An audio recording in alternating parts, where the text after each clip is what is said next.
Welcome to the dark side of the female psyche with Michael Tsarion. Here we will be delving deeply into those dark corners of psychology that few have the courage to acknowledge, the evil that exists within the female psyche.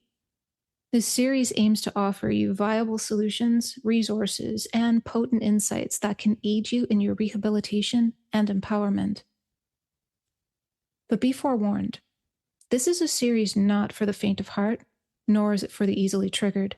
Rather, it is only for those courageous women who realize the severity of the hour humanity is in. This means if you're going to listen to this series, you need to be ready to take self-ownership over your reactions and your responses. Because while women do hold the power to change the world, the state and quality of that change will invariably be influenced by how well a woman knows her own psyche, how beautiful, honorable, and dignified that woman chooses to become. If you are a woman who is choosing to willfully evolve, if you are a woman who sincerely desires to master yourself, your mind, and your behavior, then the information shared throughout this series will serve you well. Welcome back, everyone, to the dark side of the female psyche with Michael Tsarion. Today's episode is titled The Poisoned Womb, and I'm so curious what that's all about, Michael. Please proceed. Oh, thanks. Nice to be back with you. Yes, I thought that, again, we'd shift gears because it's worked for us in the past. In the last two episodes, we have zoomed out to the historical and the cultural perspectives, which is very necessary. And those who know my work know that then you can counterpoint that by zooming in again to the personal level, fusing these two realities or chronologies together. One is the phylogenetic, which is the historical and cultural timeline or chronology, and then there's the ontogenetic, which is just our own individual personal lives. But they're not versus one another. They're compatible. We have to start showing how they synchronize. Now, this is not done by anyone. It's certainly not done properly, even in academia. It's because you're linking history and you're linking psychology, and they appear to be very dissimilar. And it's quite an art to be able to link them together, especially in the fashion that we're doing here, where we're dealing with pediatrics, childbirth, female psychology, and then making these footnotes by pulling out to the larger perspective where we talk about ancient history. Normally, you would confuse people. They wouldn't be able to see the connection. Ontogenetic development and phylogenetic development it used to be very common in the Victorian era, by the way. And a great deal of research went into looking at the commonalities that was of interest in those days. But in the 20th century, those things have really lapsed, almost called pseudoscience. Of course, it's not. How could it possibly be? Everything we are, the very language we have, the brogue that we speak with, every aspect of linguistics, the weave in the clothes we wear, the technology we're using right now, all can be back engineered. All started off the car engine. You know, there's not a thing that doesn't have its history. But you see, the difficulty also is because of this. And that is because when you deal with the psychological, you're not dealing with subject matter as it usually would be. That's why you lose people. And that's why it's okay to do what we've been doing, which is to recapitulate. Recapitulation is more essential in this subject, the subject of psychology, than it is in any other subject. And that's because the normal dynamic between subject and object has broken down. In psychology, the subject is the object of study. Right? The student, the mind, is its own subject. Is its own object. You don't have that with mechanics or gardening or cooking or biology or even physics. There's not another subject that where this predicament exists, that the questions that you're asking are not really about hard objective subject matter, are they? You see, they're about ourselves. And so this gives us pause.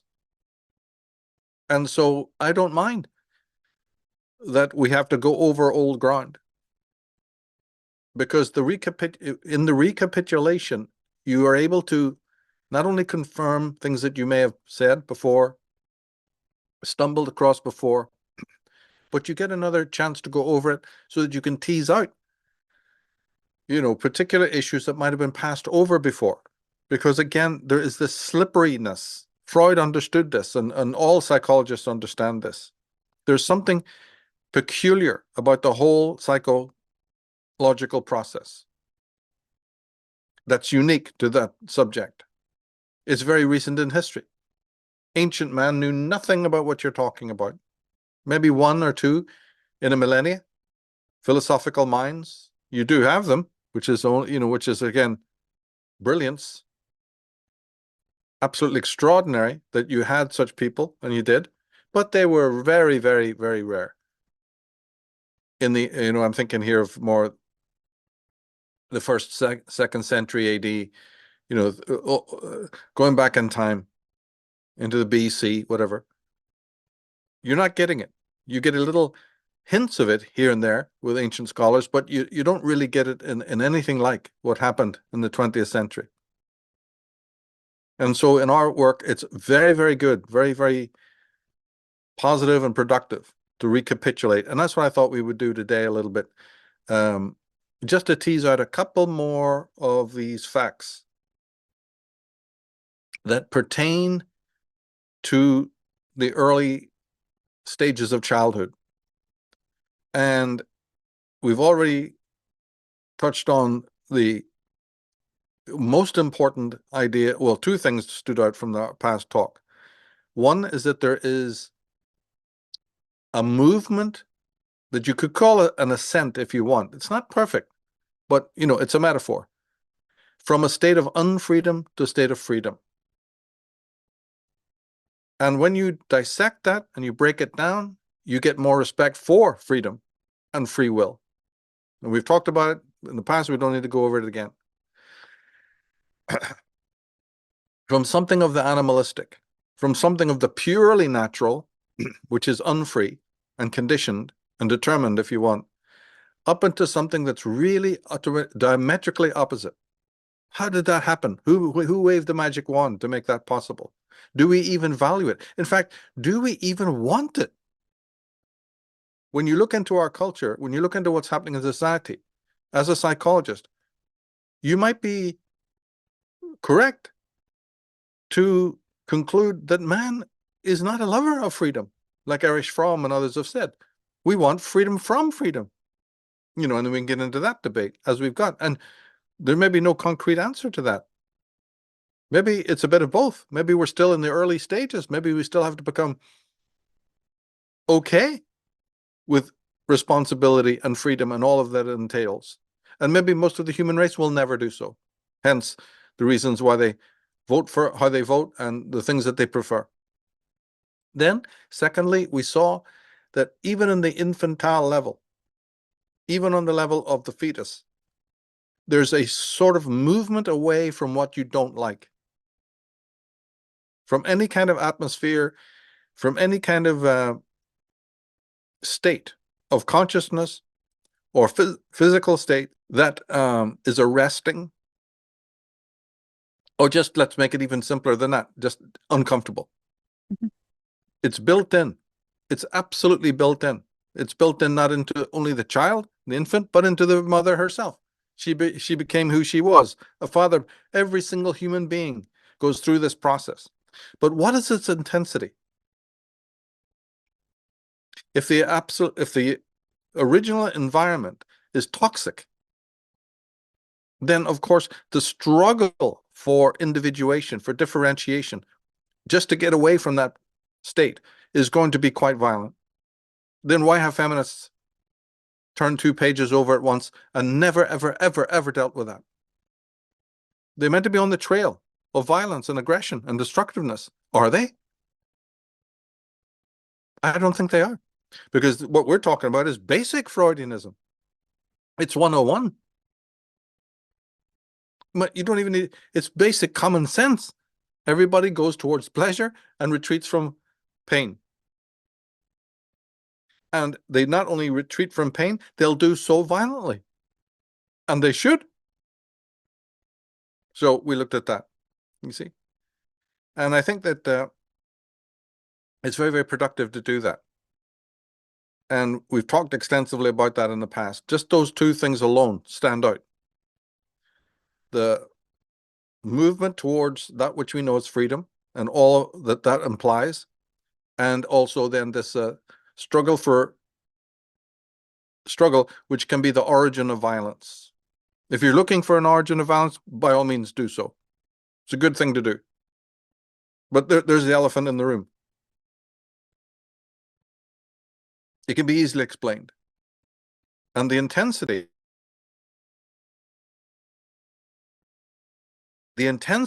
of this instinct or drive all depends on the mother's touch, the mother's autolog, the levels of anxiety, and so on. She is the maker of that world.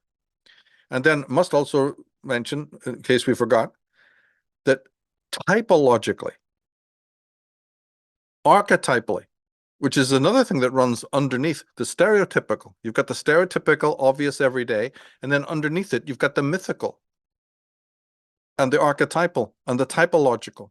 Well, for the first 7 years of life, which basically includes most of the Oedipal stages, three of them at least, and I always think that those 3 are the most important anyway. Well, we can argue about that. The mother is the masculine principle. Talk me out of that. The feminist has torn out more pages than we thought at first. Because male and female, yes, okay, keep talking about that till you're blue in the face. But everybody knows that the typologies are more important. The masculine and the feminine. Well, let's break that down. Let's define that. And when you do, and you're sane and unbiased, you find out that the infant, just by dint of being an infant, and by being vulnerable, and in the state of, as we said, from the Adlerian point of view, in the inferiority status, with the adult being, so much different, so to speak, right? They've already gone through hurdles. They've overcome. They know all about superiority and how to misuse it. But the infant knows nothing about it. Very little. Is in the process of discovering this dynamic, to which it will be chained, right? It'll be chained between these 2 wheels for the rest of its life. The inferior position, right? A backward moving wheel and a forward moving wheel. There's your tug of war that you're torn between. But until it gets to the state of the development of the superego, which is what the Oedipal system is all about, it is completely under the dominion of the mother, but she is always in the mode of the masculine principle, unless she's on a stretcher, completely incapacitated. Most mothers are the masculine principle. Well, how come the feminists just don't mention that as they demonize masculinity? Because that's what they've been doing. It's the traits of the male that they claim to dislike. And those traits are masculine. Yes, but I'm telling you that their whole premise is ludicrous, because most mothers do embody the masculine principle while they're giving birth. So the whole subject of feminism is completely skewed from the start. And these are just 3 little insights that we've had. We've had many, many more.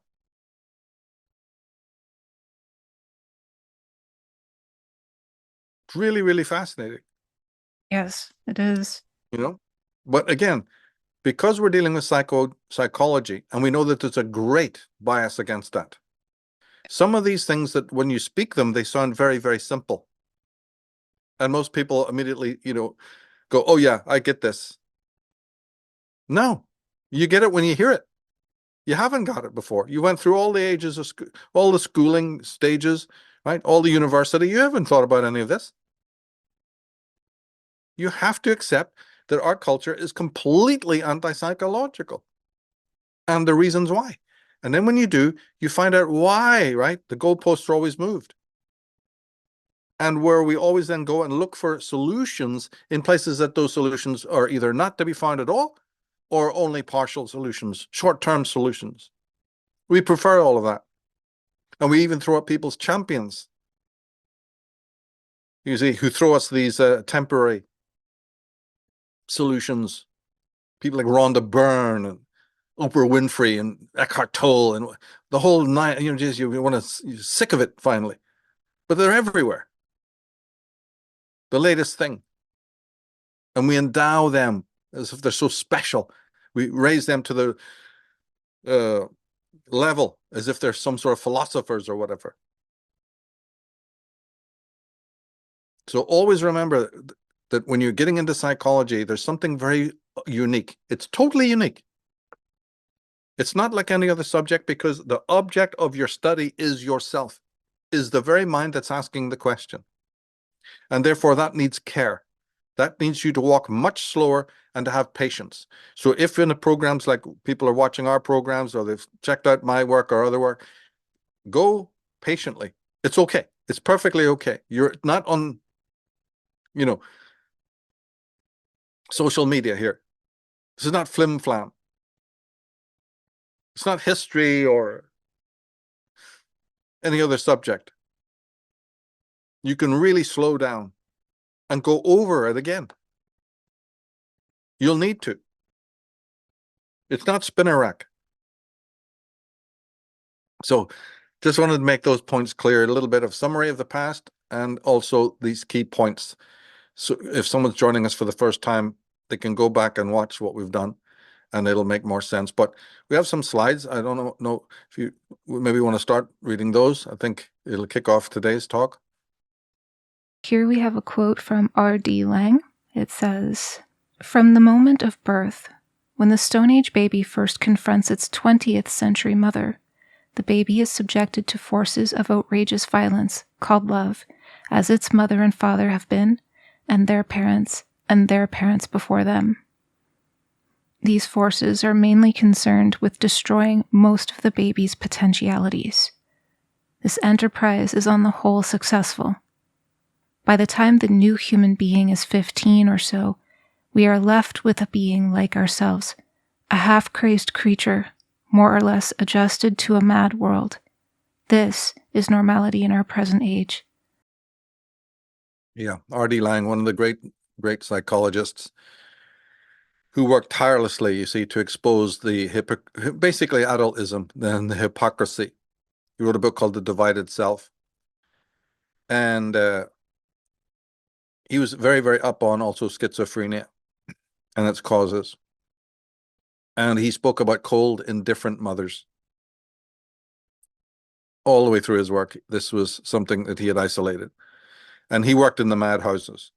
He worked in the Tavistock Institute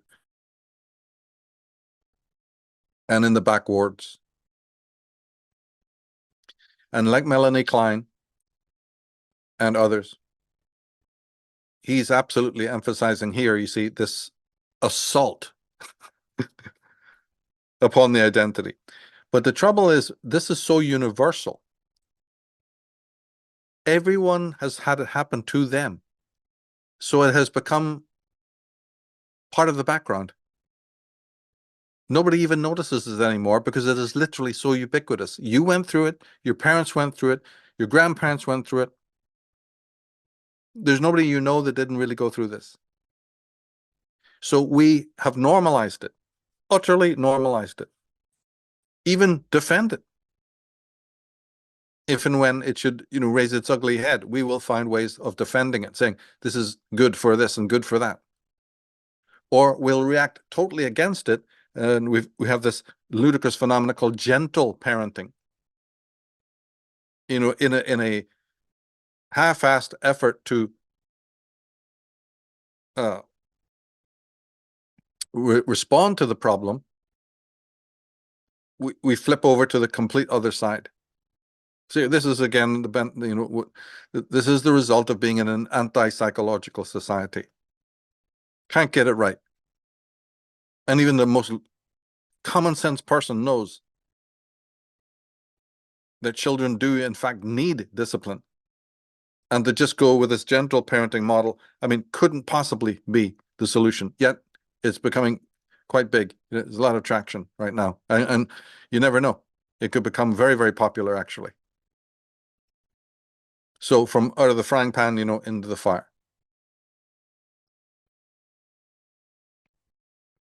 But come back to the feminism.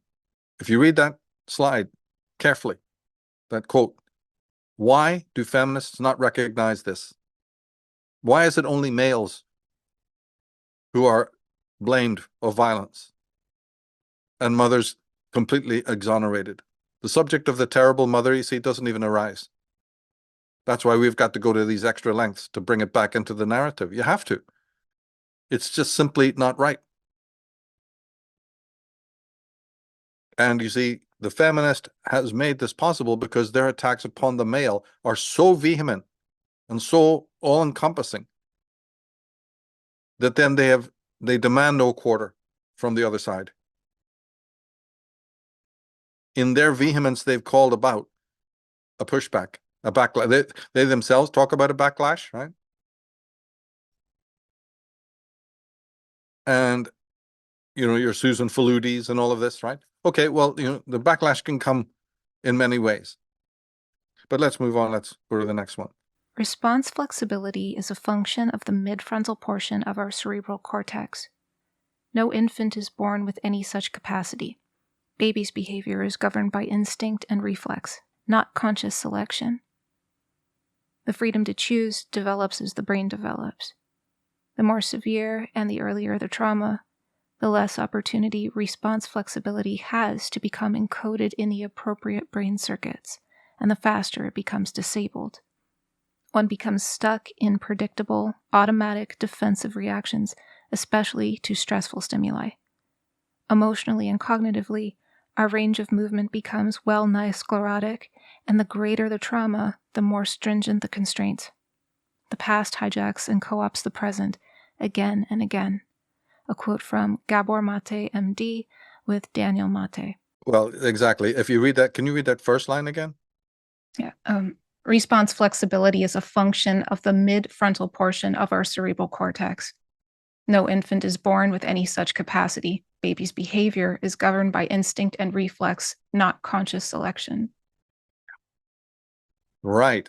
So here is a quote that is simply focusing on the inferiority aspect, if you want to use that term, the inferiority, the incapacity of an infant. And he is referring here to the brain and to the neocortex and to various responses. The child is bound to instinctual responses and hasn't got any conscious mechanisms to know what to do. Right. So what do you think a mother is then? See, the terrible mother leaves the child vulnerable and open.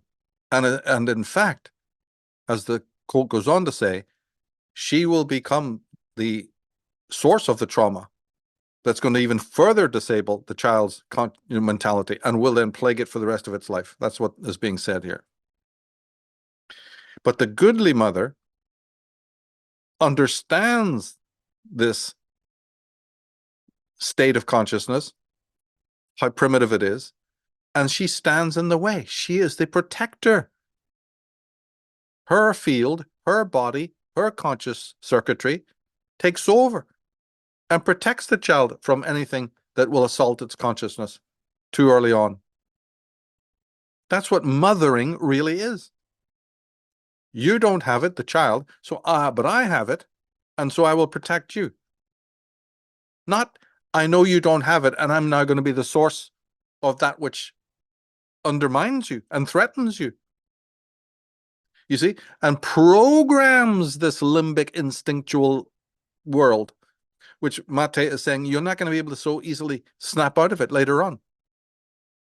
Julia Kristeva would have just said, it's the messages that you get sent on the semiotic level. She would say the same thing, but in different language. Before the symbolic stage, symbolic meaning language, word, communication through words. In the semiotic, which comes before that, it's a bunch of signs. More specifically, it's body language, nods and winks, facial expression, stiffening of the body, a cold, indifferent touch, which Wilhelm Reich made, of course, central to his thesis. But the mother is the one who's meant to know this about the child's vulnerability and stand in and make sure that all of this is sorted and that the little infant is not bombarded with traumatic content. Nobody ever said that she's meant to be the source of the traumatic content. Where did that get written in? Oh, no, no, no. And yet, what do we find? That the mother, the terrible mother, can provide the trauma.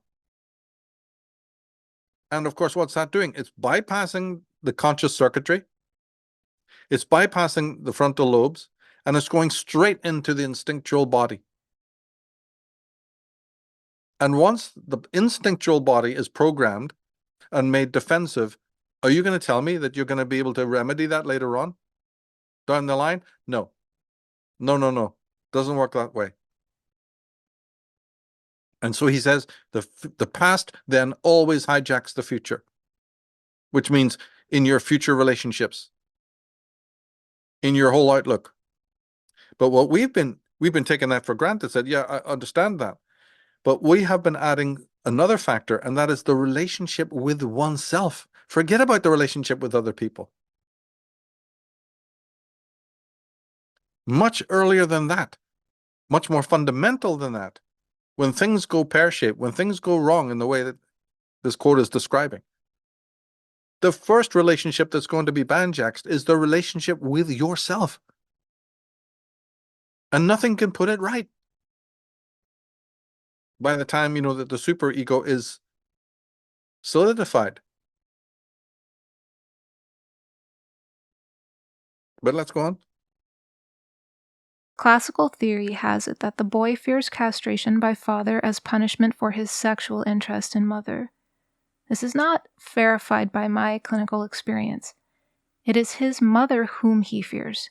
The mother cares for and disciplines the child, and it is her attitudes towards excretory function and the genital organs and autoerotic activity that basically determine the child's fears.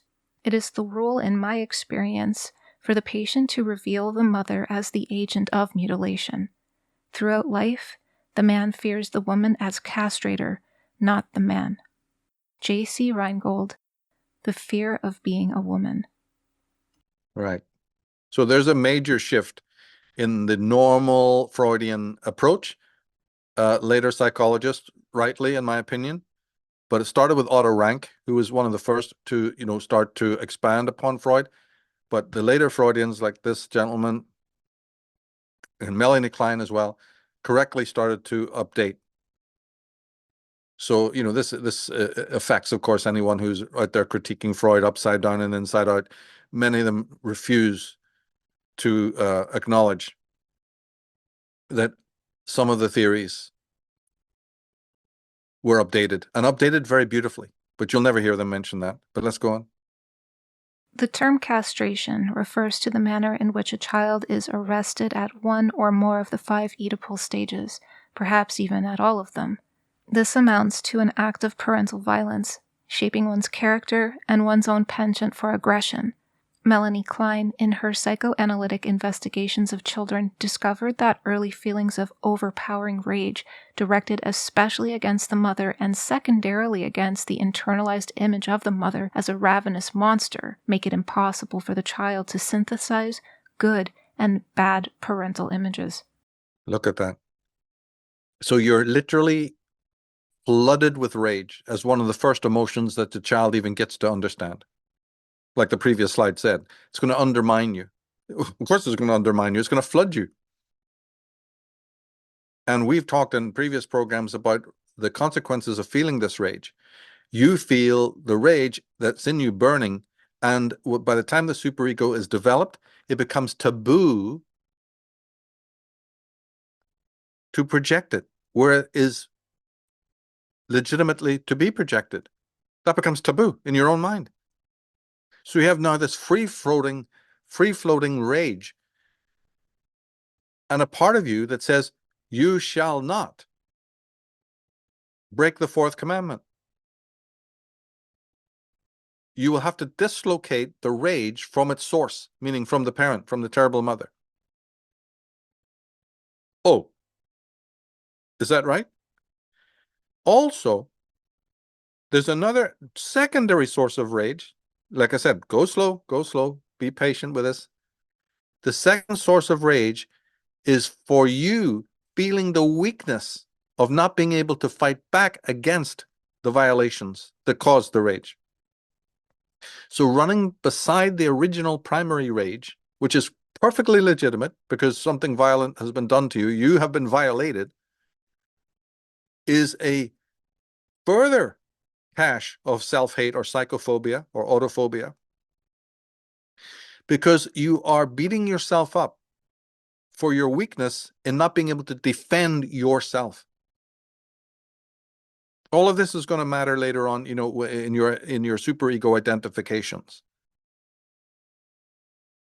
because you might become much more interested in figures, transgressive figures, for instance, who represent this kind of element. You might be attracted to criminal types. You see how it goes?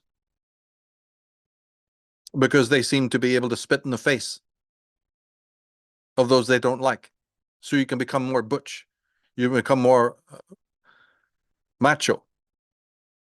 All sorts of things can now happen because of these syndromes. But what this quote says is that not only will you have this ambivalent feeling towards the source of the violence that's been perpetrated against you, but it will even affect your embodied image of the mother. Well, think if you're a boy, think if you're a girl. How can that be good?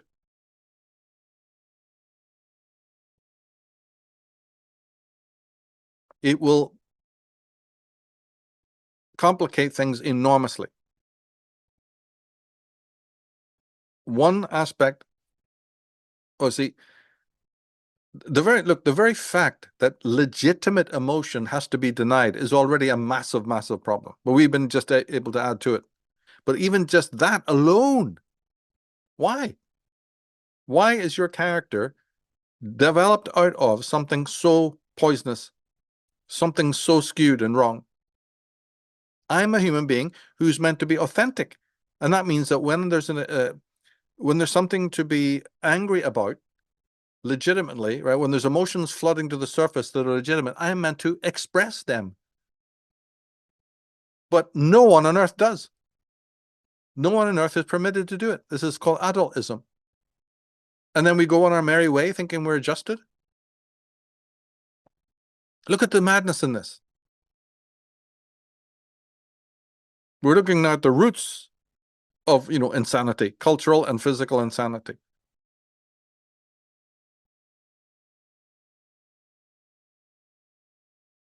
So now this rage is a kind of a poison. And it's free floating around you.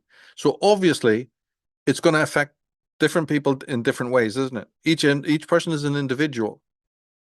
And so the means by which you process this rage, wow, that's really something. That's where therapy will come in. There's a bit of a help, because no two people really are going to process this rage in the same way.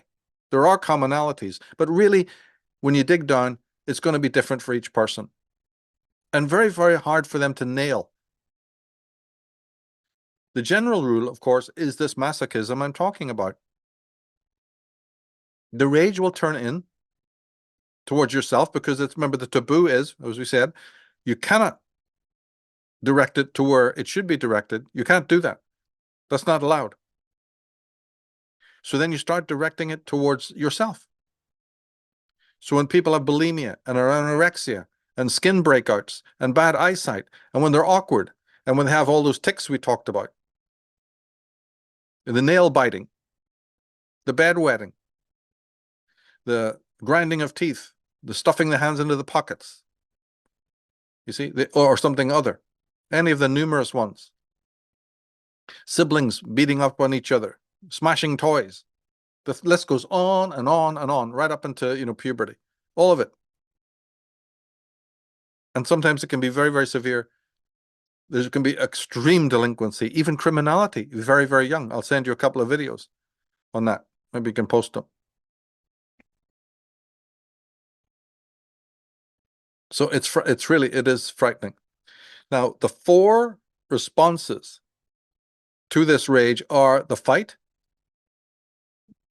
the freeze, the flight, and the fawning. The 4 F's, as they're called, right? Now, let's take fawning. Immediately, you can see how that one comes in. Because if indeed, as I've just said, you cannot apportion your anger towards the source of the rage, right? You can't deal with it directly and therefore dissolve it. Because if you could, if you had the ability to immediately turn and attack or turn and accuse and react emotionally against the source, and you could do so consciously, it would dissolve. You'd be able to expatiate it and it would be over. Well, you can't do that. So one of the mechanisms that comes about is this fawning mechanism. The R.D. Langs know all about it. The Melanie Kleins know all about it, where the child now adopts the very opposite energy towards the parent, the unloved parent, that it should have. So instead of attacking the unloved parent and trying to separate from that parent in an act of defiance, it knows that that's so perilous, so endangering to do that, because the parent will react. The parent has the big club, remember, the big stick. You get the fawning. And you can see children who do this.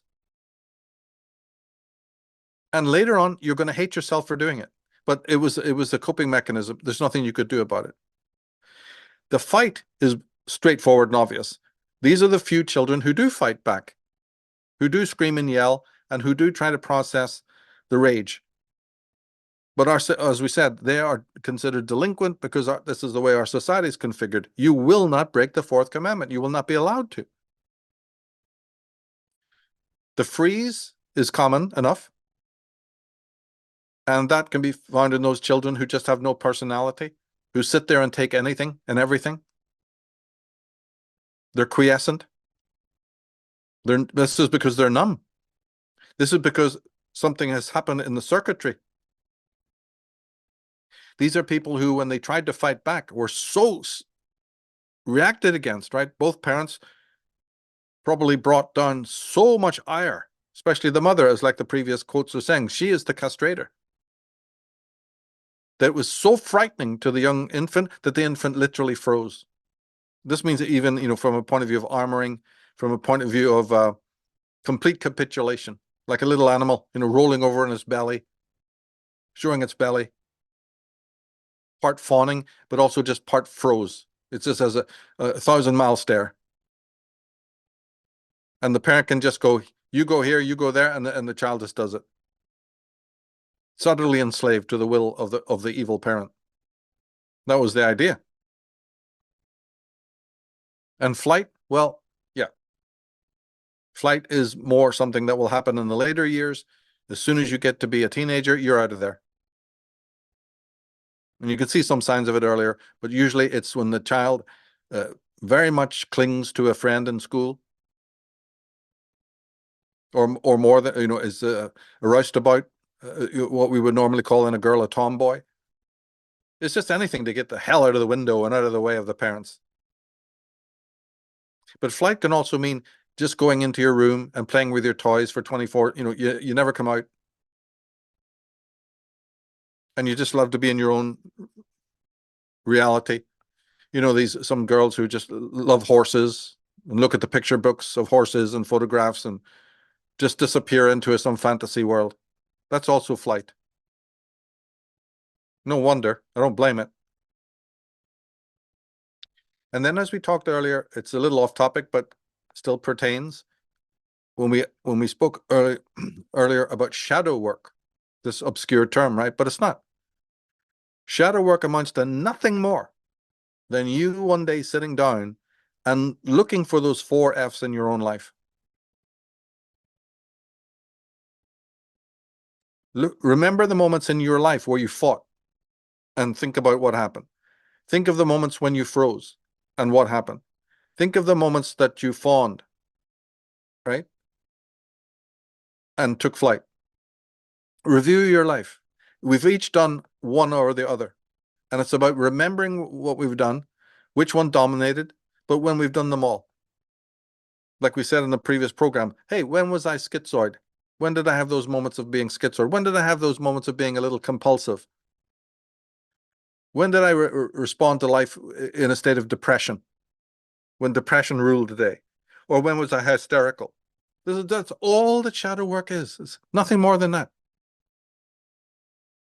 And here again, we have it. It was a means to healing.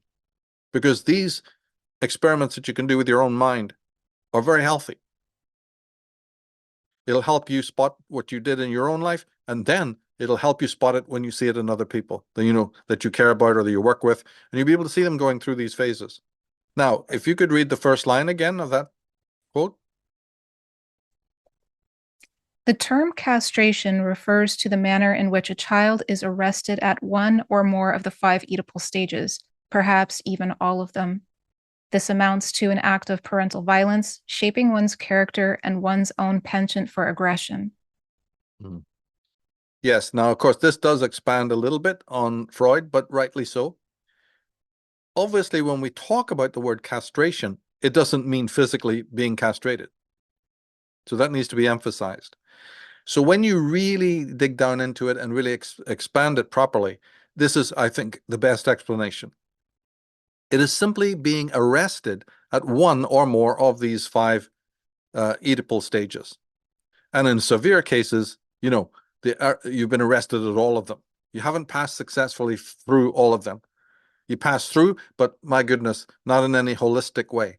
And the lessons at these psychosexual stages have not been truly embodied. Now, we're not all Melanie Kleins, and we're not all Sigmund Freuds. Far from it.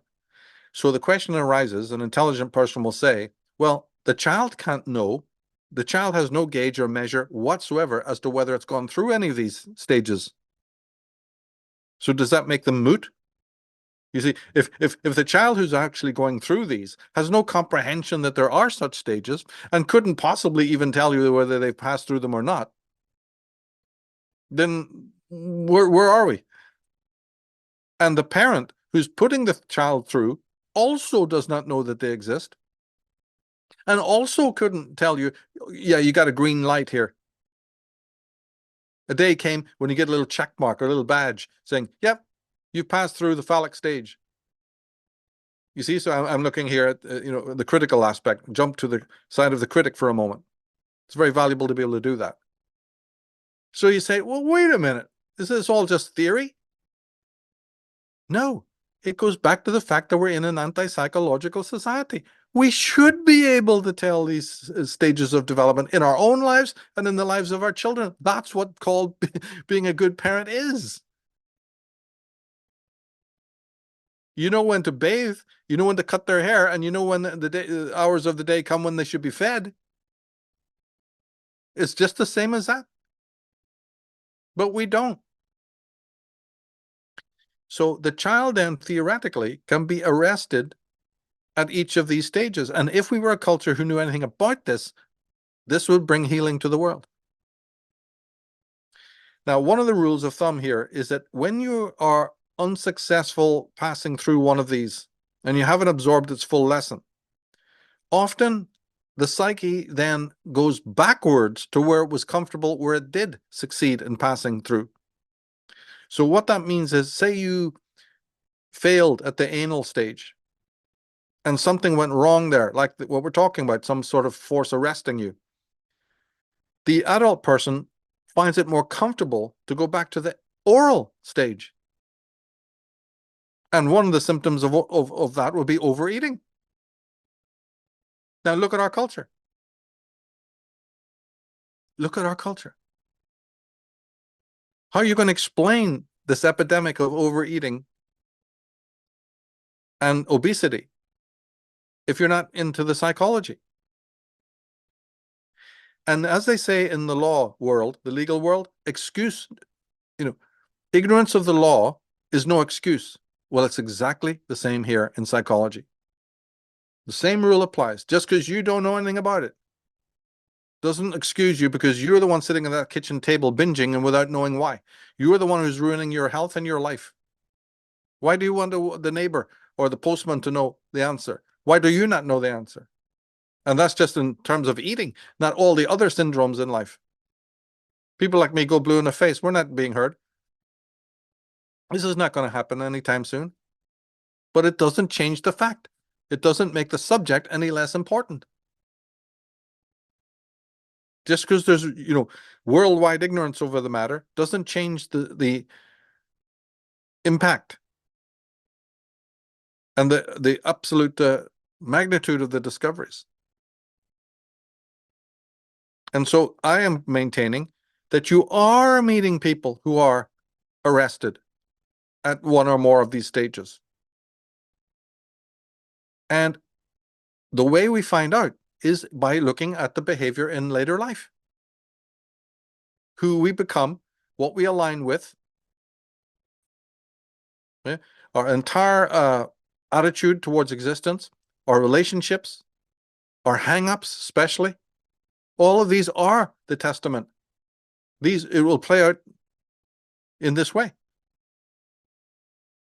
Our sadomasochism, and all the rest of it. But we play it out in the world and call it politics in this super active denial, right? We go out and we find that it's all played out in the social world, and then we say, well, we have these political allegiances or whatever. And that's where we stay. That's where the whole human race wants to be. Whether you are orientated towards the left in politics or the right, it all will come back to this. But see, this is where now one has to break off, because each person is an individual case, right? So the psychologist would then be the therapist who deals with an individual case. This is where it becomes more difficult, because each person is an individual case with their own complexes and syndromes. There are some general rules. We've been looking at those, but each person will manifest this.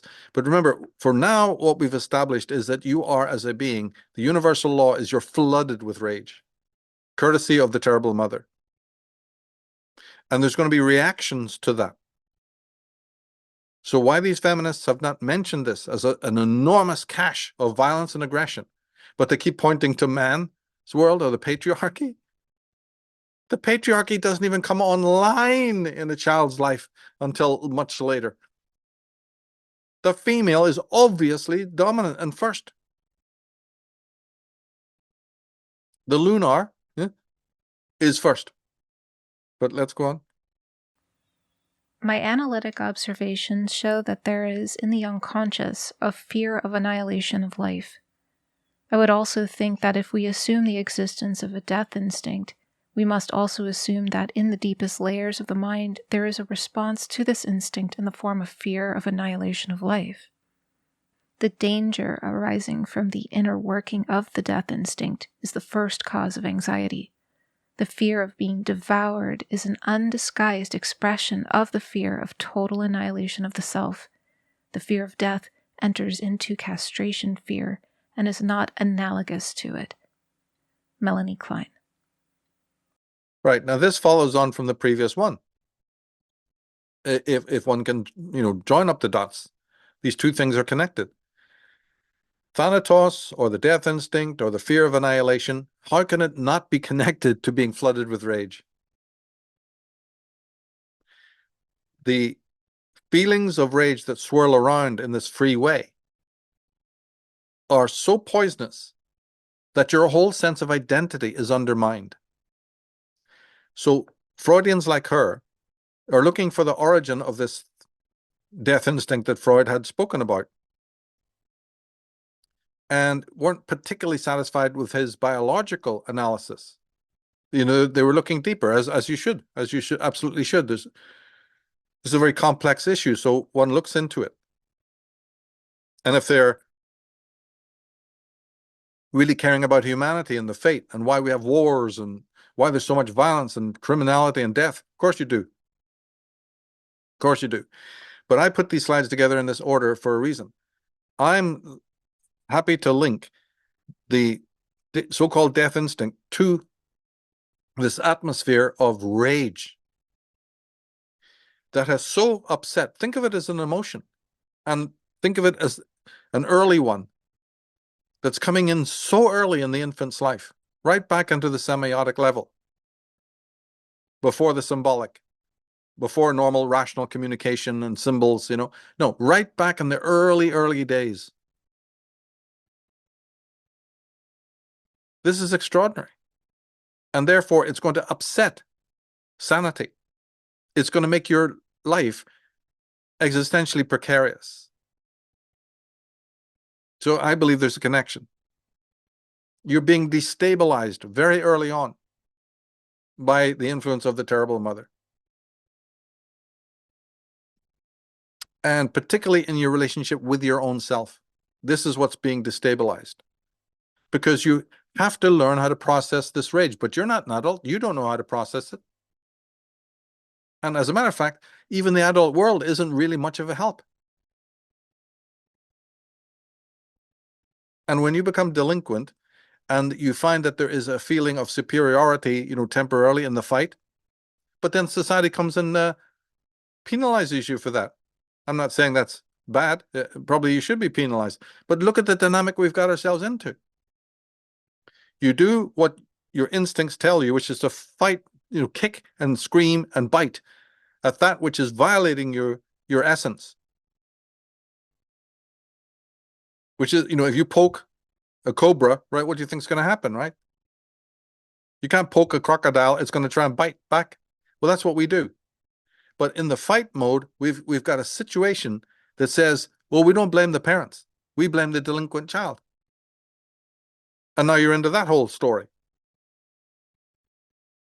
So what I'm trying to say in short is it doesn't work. The fight doesn't work because you are the weaker. You are the inferior. You may have other brothers and sisters that are just as good as gold and are being rewarded for every 5 minutes. And so you feel then that by slamming doors and breaking toys and stealing things from your siblings and beating them up and pulling their hair and destroying what they love and all the delinquent behavior that the psychologists know all about, breaking every rule in the book till the parents are just exhausted. And the adultism is already installed culturally.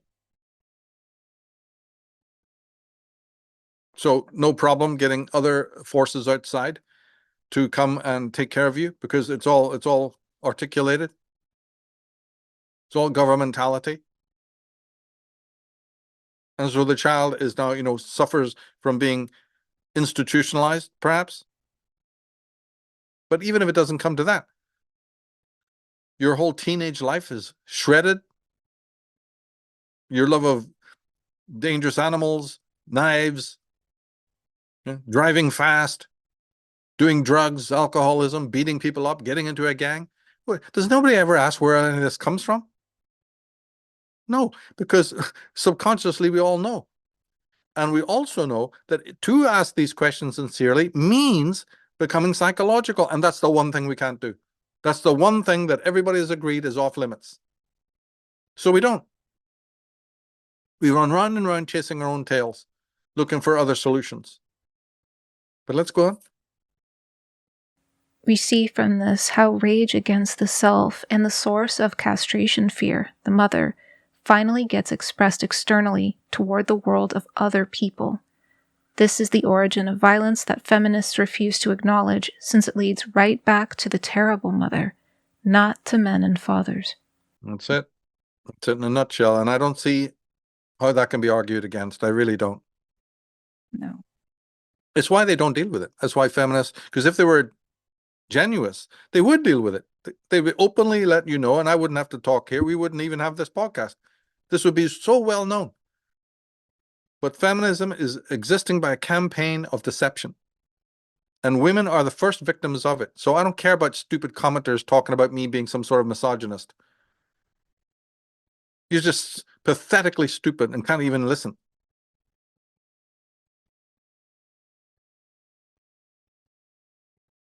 This is a matter that faces humanity, and you can either sincerely check it out, or you can just, make ad hominem attacks against me and people like me.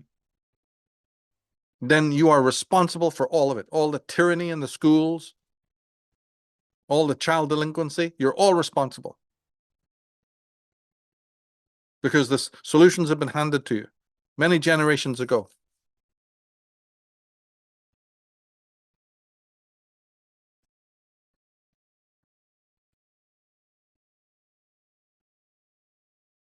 The whole thing,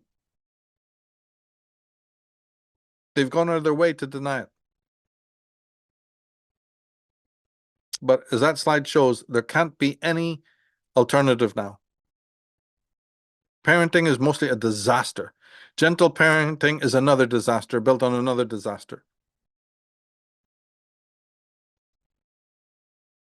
Some screwball attempt by parents who haven't the faintest idea. It's what you get when you leave the psychology at the door. It's the prohibitive and the permissive, and the pendulum swings. Now it's swinging to the so permissive, as if that's going to be any kind of help.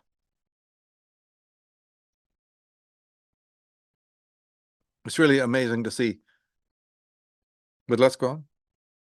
The destructive instinct that slumbers within the heart of even the tiny child begins to be apparent as externally directed aggressiveness accompanied by rage almost from the moment of birth. Experiments by the behaviorist psychologists and observations of child analysts have made it clear beyond doubt that thwarting or a threat of it arouse intense resentment and protest in the youngest baby. We need no experimentation to show that this is also true of adults. Carl Menninger, Man Against Himself. There you go. The rage is the all-consuming emotion, not love. This is the condition of adultism. And you can leave people to work it out for themselves. If that is the first emotion that is strongly imprinted upon a child's unconscious, as Gabor Mate's quote said, long before the conscious circuitry is there, before choice exists, before you can rationalize it to say, oh, I did a bad thing, so of course I'm being punished, then none of that circuitry exists.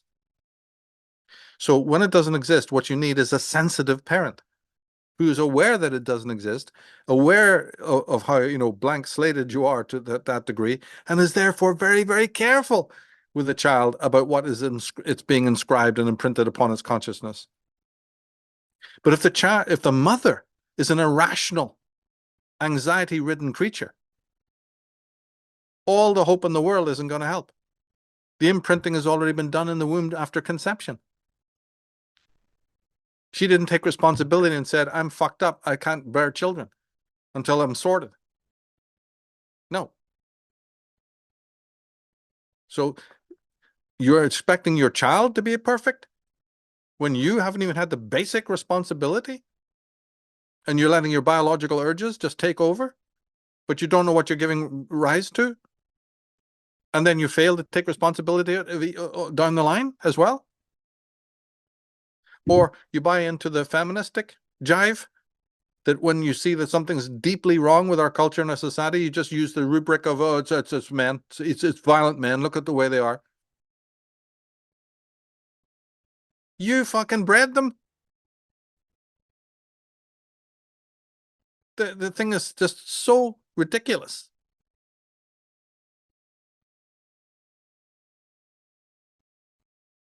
But let's go on, if you will. Anxiety begins to form in the relationship between the infant and the mother when the infant senses the mother's anxiety. Sullivan believed that all adults experience anxiety, and so there was no way to protect the infant from this sensing.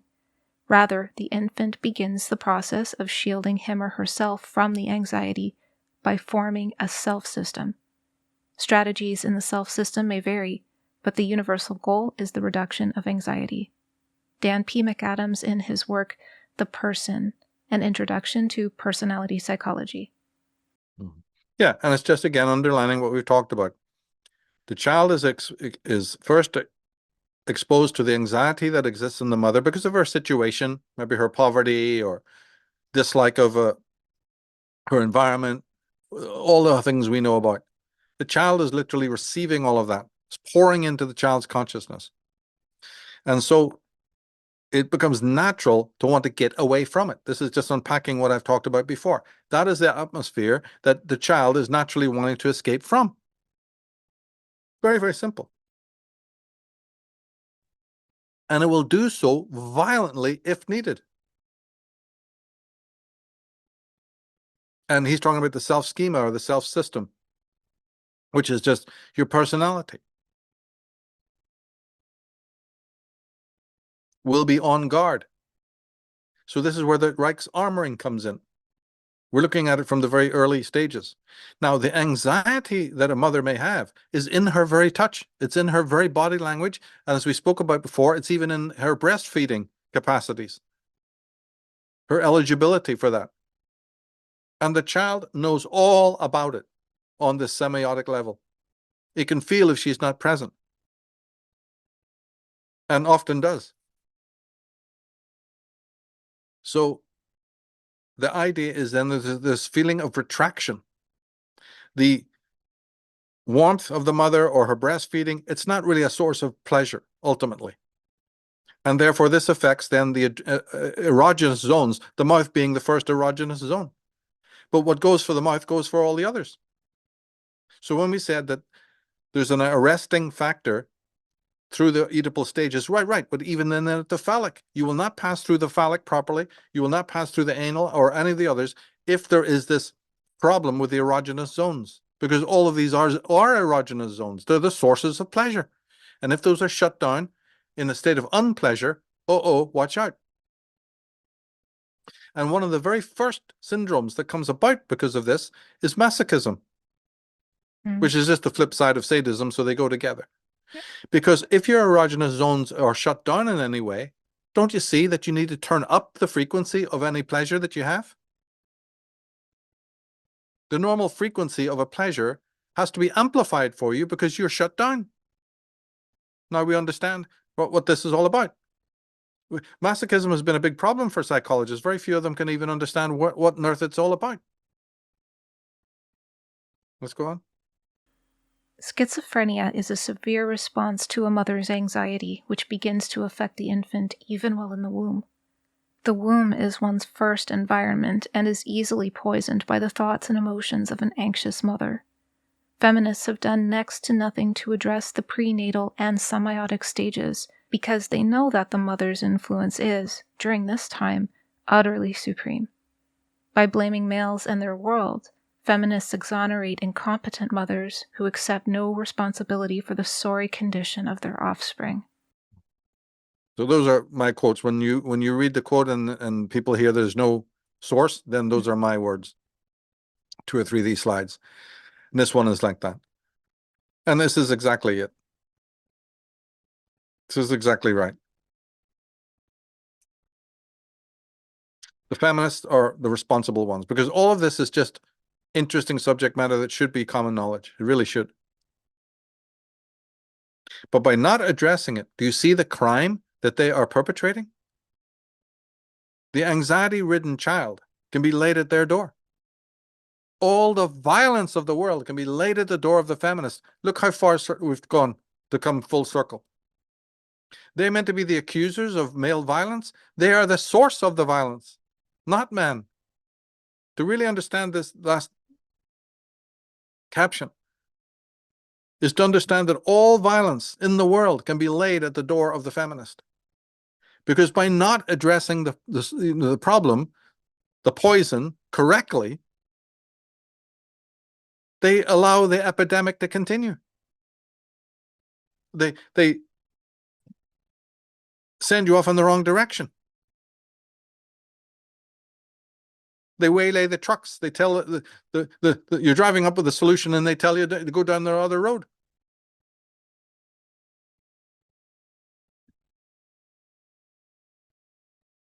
It's absolutely insane how they've done it, how they've monopolized this whole subject. And it seems all to avoid their own psychology at the end of the day. I mean, that's what I'm concluding. Oh, yes. Good one. That's exactly what's happened. Because remember, the woman is meant to be the custodian of the culture. Now, we know that that's not true, but that's what was meant to be. Because they are the ones actually giving birth. Nature, or God, whatever way you want to look at it, has ordained the woman to be giving birth. Well, with that comes an enormous responsibility. But her autolog, she's not taking responsibility for her autolog. On the contrary, she may be having children to get out of the problems that she has, not fix the problems, but escape them. The thing can be very, very toxic indeed. And because they found this one get out of jail free card that you can blame men's violence, which is photogenic, and you just keep taking snapshots of that anytime that you're accused.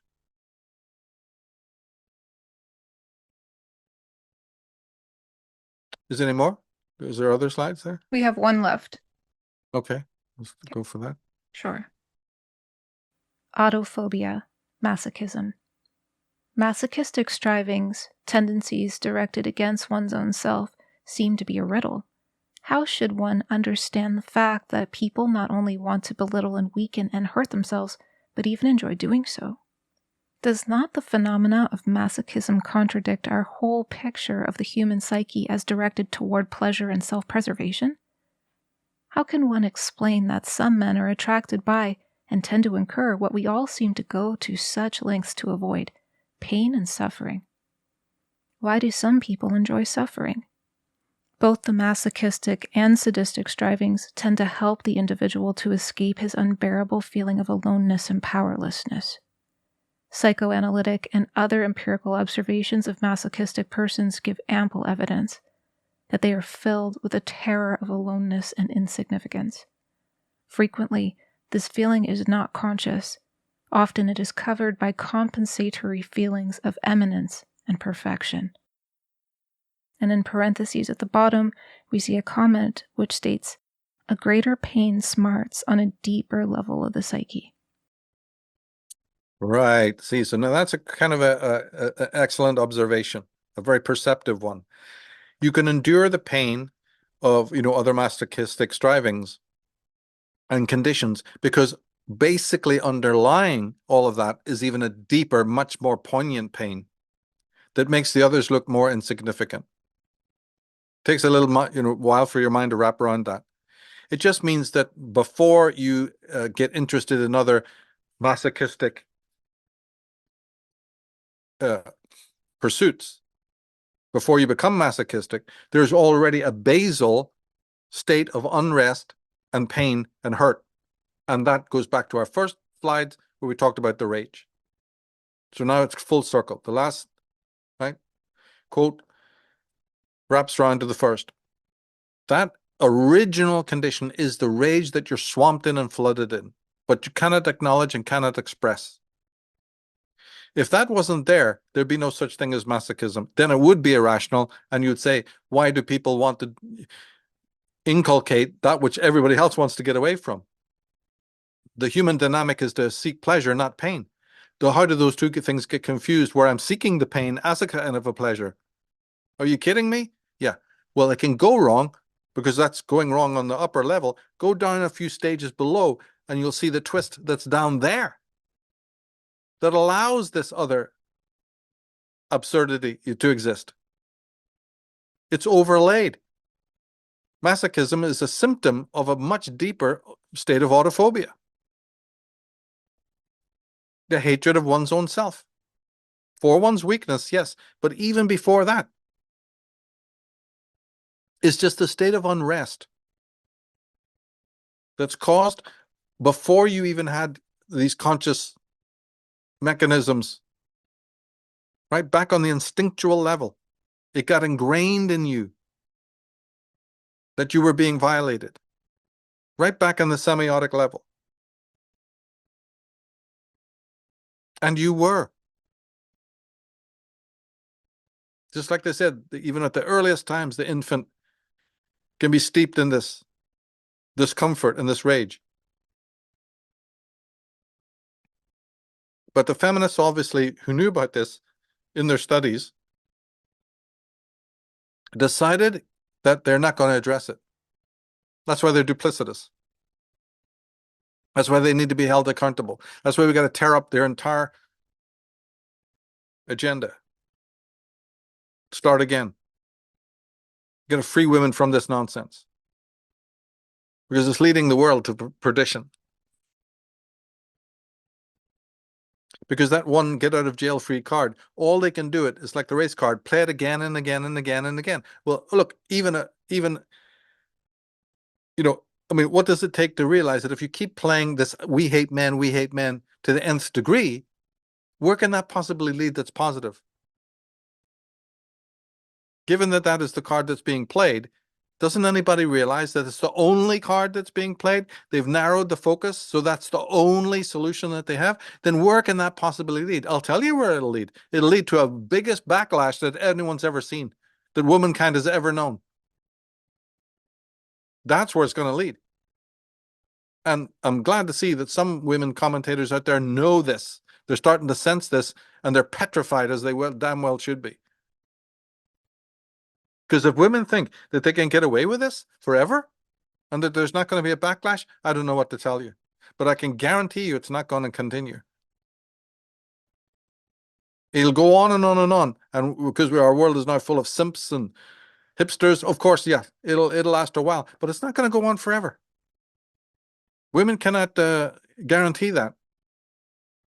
They can be bamboozled themselves. They can be fooled into thinking that because they're surrounded by these eunuchs, that the way is open for them to continue to play that card. Actually, no, that's a bad bet. If I were them, I would not, put too much money on that. Because it could blow up in their face very, very easily. And when it does, women are not going to like it. Well, I don't think they're liking it even now. No, if you they're just not. look around, they're not enjoying this as a blanket statement. Yeah. That's right. And it's getting worse, especially on the corporate level. If you read your Douglas Murrays, you'll find out all about it. There are changes already taking place. So women are digging their own graves with this nonsense. But again, I just want to finish with one comment because it was a little imbalanced.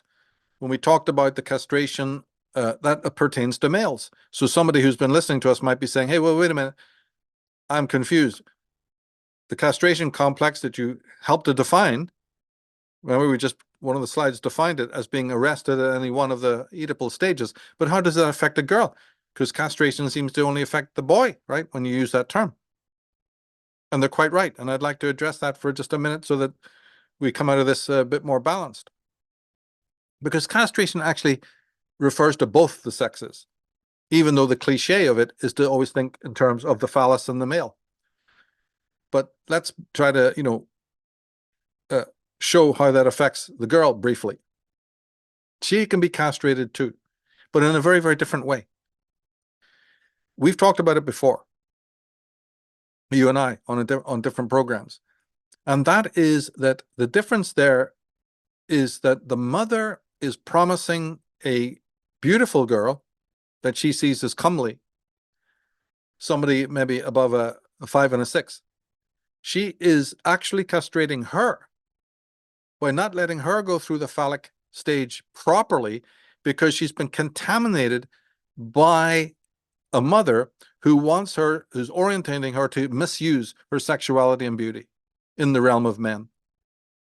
And it's usually done timely, because at 3 years old, which is where the phallic phase begins, and that can go up to 7, this is exactly when the role of the father starts coming in.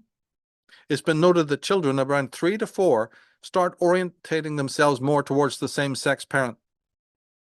So look how timely this is. The boy will start to, oh, sorry, did I say same sex? You meant I meant other opposite. sex, right? Yes. Yeah. Opposite That's sex. right, Yeah. opposite. Thank you for correcting that. Mhm. The boy will be more interested in orientating towards his mother, and the girl will be more, the daughter will be more interested in connecting and bonding with her father around this phallic period. In other words, the male world. It becomes what Freud referred to as the penis envy, as a very problematic term, but not when you pare it down and understand it correctly, without all the nonsense and hyperbole. It just simply means that the girl is now discovering the rules of the game as pertain to the masculine world. A very healthy thing. She's entering into the solar world. But if she's been arrested, then this is not going to happen properly. And that then amounts to what I would then call, her castration. She's been inhibited. She's been arrested.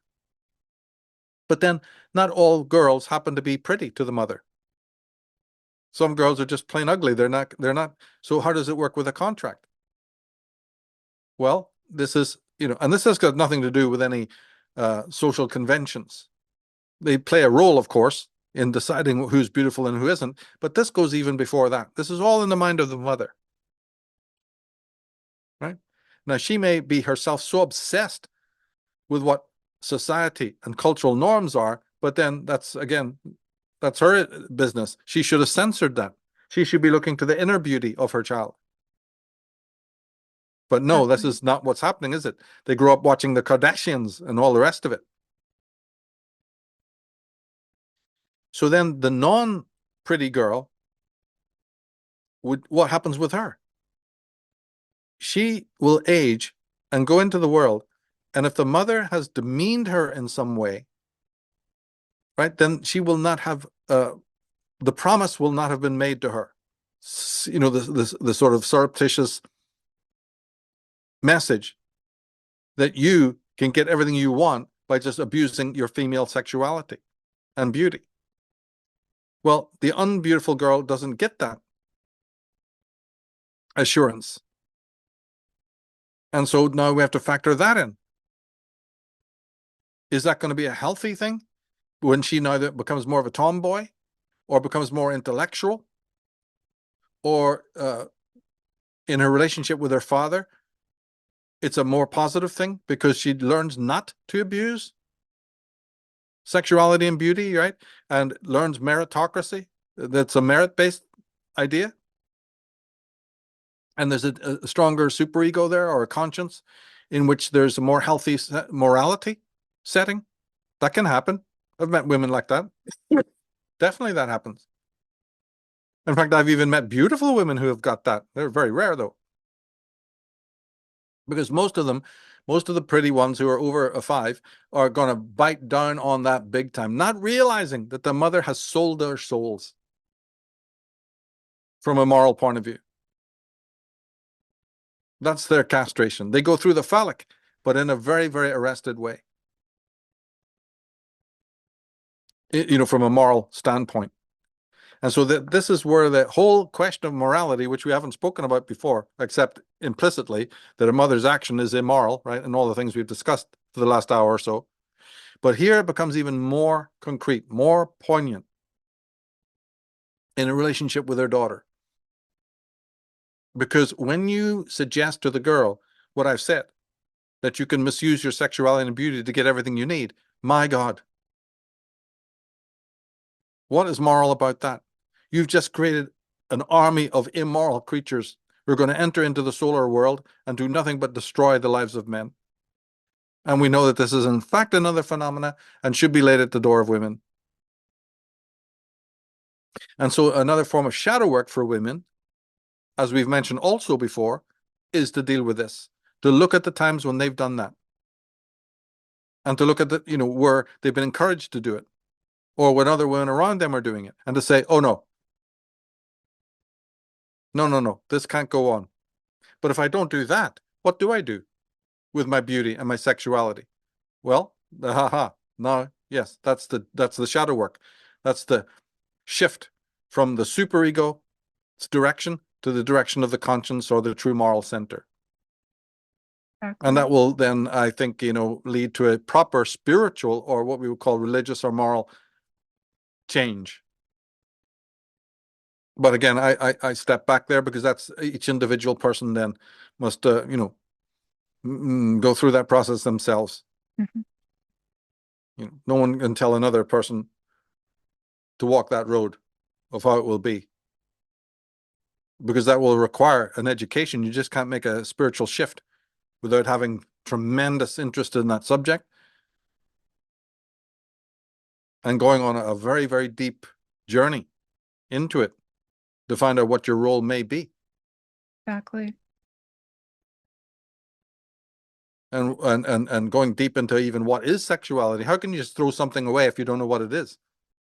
Or if you've abused it all your life, you have never even introduced yourself to the positive aspect of it.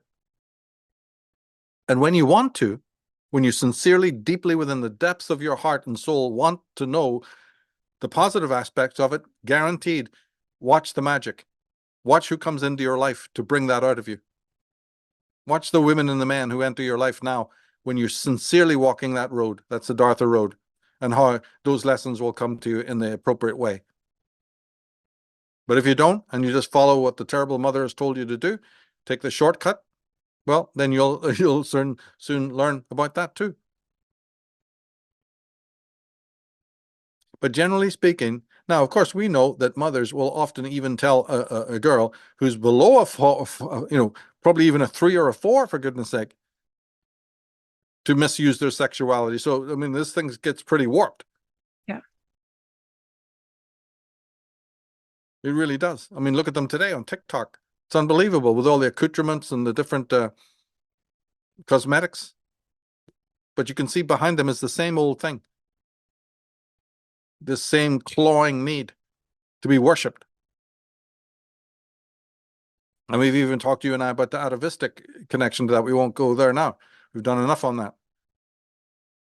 And this is then compounded by the influence of magazines and billboards and rock videos, pop videos, all of that, assaulting the child from so long, so early. And there's been no moral voice there.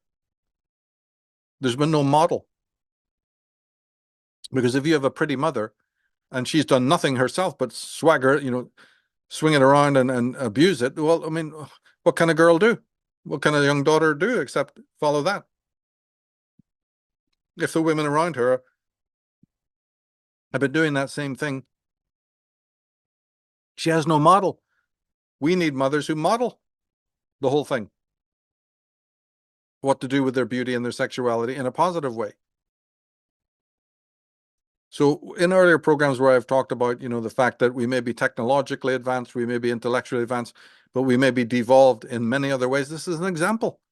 We don't even have a paradigm for what we're talking about. Things have gone so far off, that, so skewed, we don't even know how to get back to the baseline. We haven't even got a vision of what I'm talking about. Yet we think of ourselves as so bloody evolved.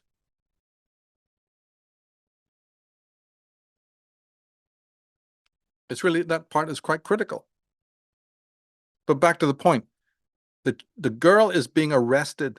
She is not being allowed to wholesomely go through these states either, especially the phallic.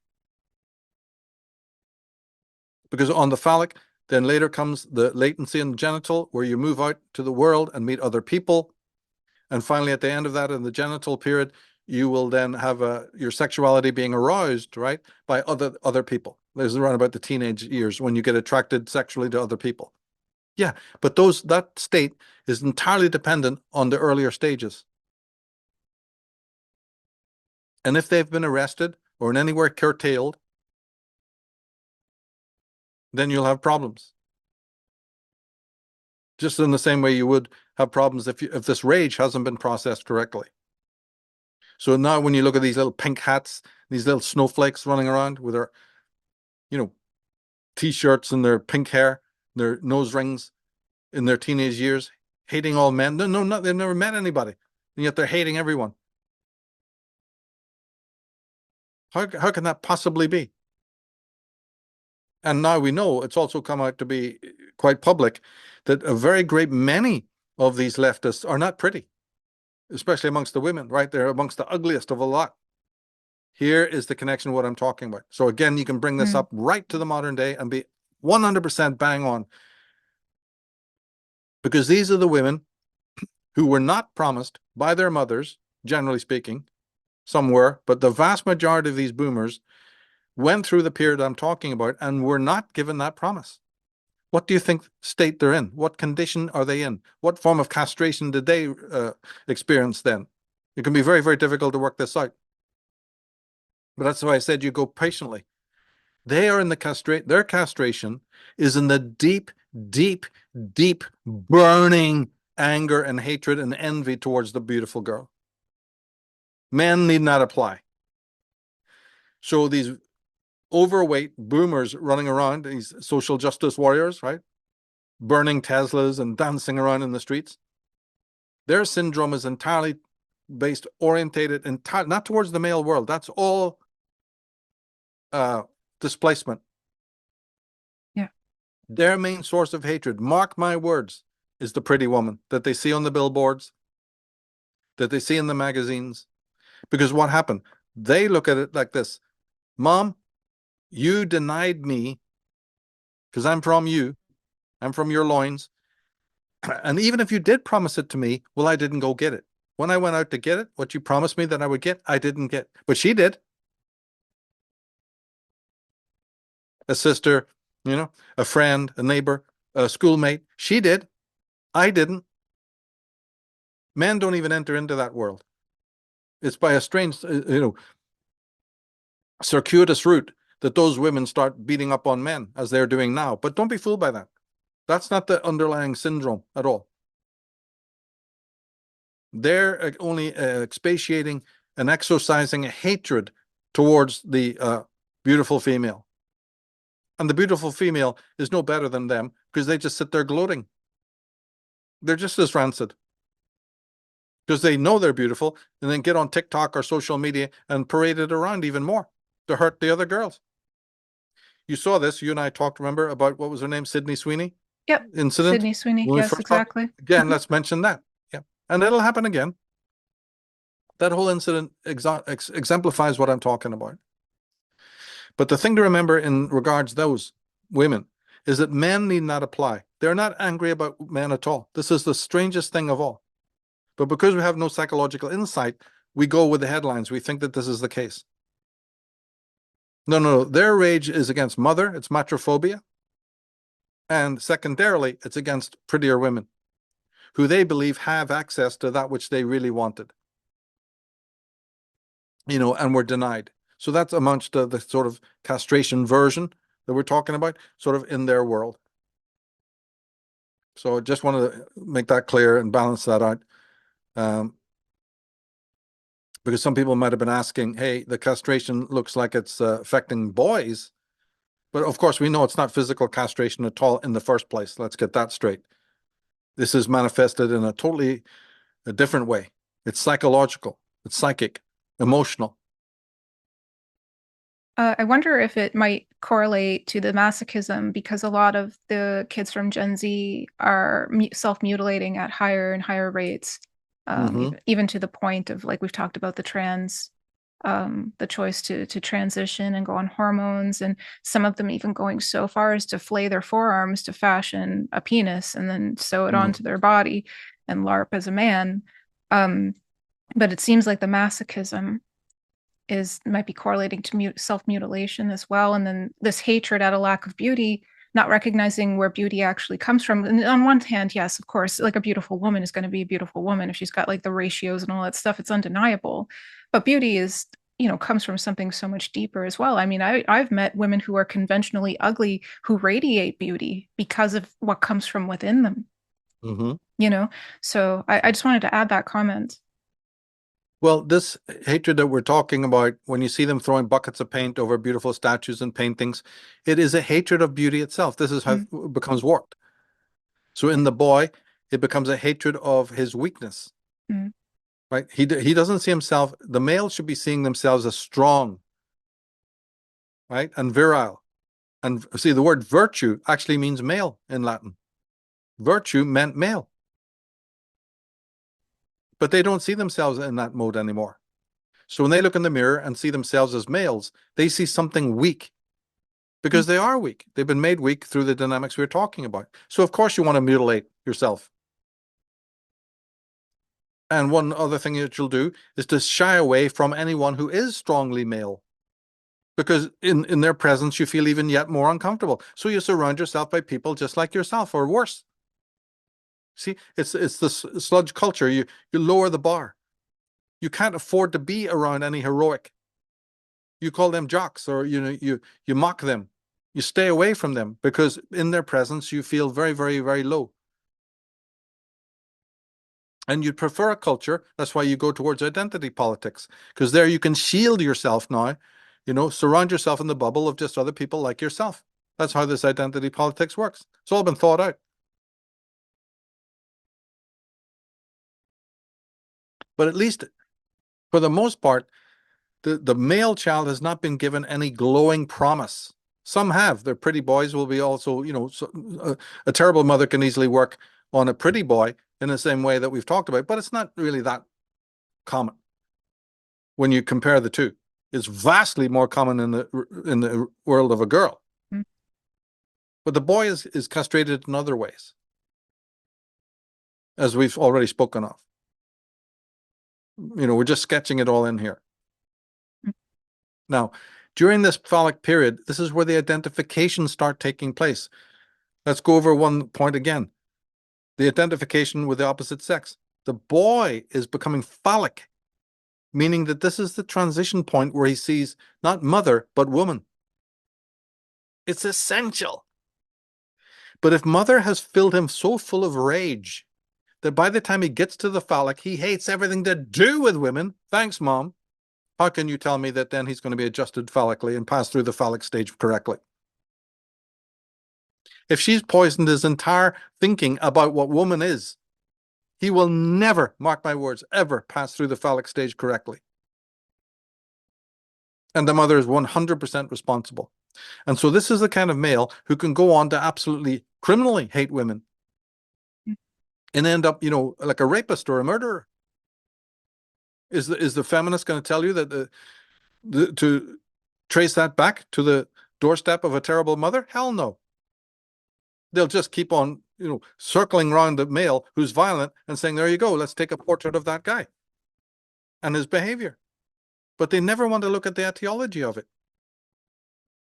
In the same way that if a mother has always been demeaning the father, every time the father turns his back, she's rolling her eyes or making faces or demeaning in front of the young daughter, how could that daughter possibly see the male parent in a positive light? If every second of the day the mother is demeaning him, he's useless, he's this, he's that, I don't know why I married him. Which is happening epidemically, by the way. This demeaning is almost ubiquitous. And just because some men sit there like Simpson, just laugh it off and accept it, well, that doesn't change this fact. All these things are facts, you see, and they rub people up the wrong way. When people listen to these words of truth, they really irritates them. And they have no option but to accuse and throw vitriol on the messenger. It's the cheapest way out. When in fact what they should be doing is listening and looking at it and examining their own lives and sincerely realizing that this all has impact, because a parent out there, to be parent, might fall for this gentle parenting nonsense or some of the other aberrant things that are happening in society.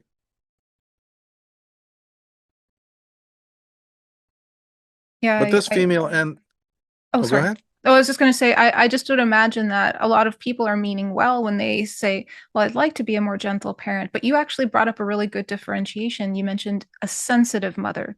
And I think that's what matters is being educated and then having the sensitivity to know how to actually see and hear and interact with your child and their idiosyncrasies to help bring about the best of them. But this is required listening, what you're bringing forth for such mothers, because meaning well isn't good enough. It's just not, especially when you have issues that are completely unaddressed and then they're being unintentionally and in some cases intentionally being passed on thinking that it's the right thing to do. We have to sit with this discomfort and learn. There's no other way out from what I can tell. We have to educate even if it's uncomfortable. Of course, that's my take, but yeah. Oh, you're right. You're 100% right. And we have to educate ourselves, as parents first. The mother is meant to be this protector, like Gabor Mate was saying, realize that the child has not got the shielding, and then say, well, that's because I'm stepping in. I'll be the shielding. Not the source of this trauma. My God. But the gentle parenting thing is a fallacy. Mm. Of course, you should be gentle and loving with your kids. That's what I'm not saying that. This is just a term that means no discipline. That's wrong. The parent who goes for that is making a fundamental mistake. They may rightly be against authoritarianism. It's not right to be an authoritarian parent, but it's correct to be authoritative. That's the difference. They see the authoritarian model and don't like it, or maybe they experienced it themselves, in their own childhood, and of course, absolutely naturally, they don't like that. But then they swing over too far into the permissive mode, as we said. No. Authoritative is the way that you should be. And that does set certain rules of the game, knowing that that's for the benefit of the child. We already talked about the Adlerian concept that every child must have the payoff of moving upwards into the superior mode from its states of weakness. This is very vital. And it does this relying on the will. But it's the intensity.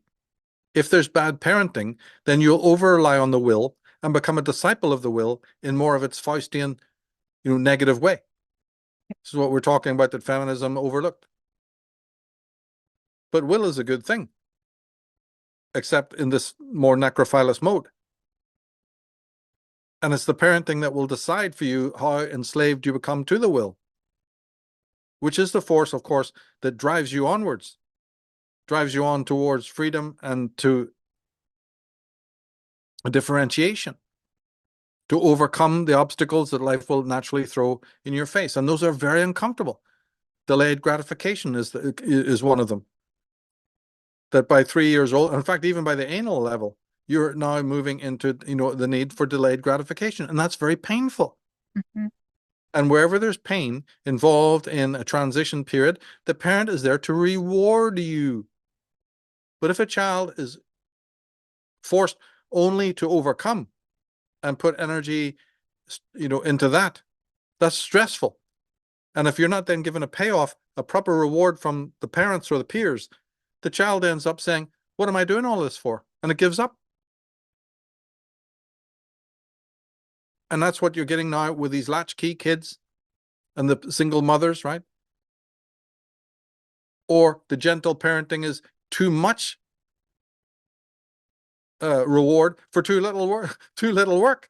In fact, no work, no effort. The child gets all the rewards with no effort.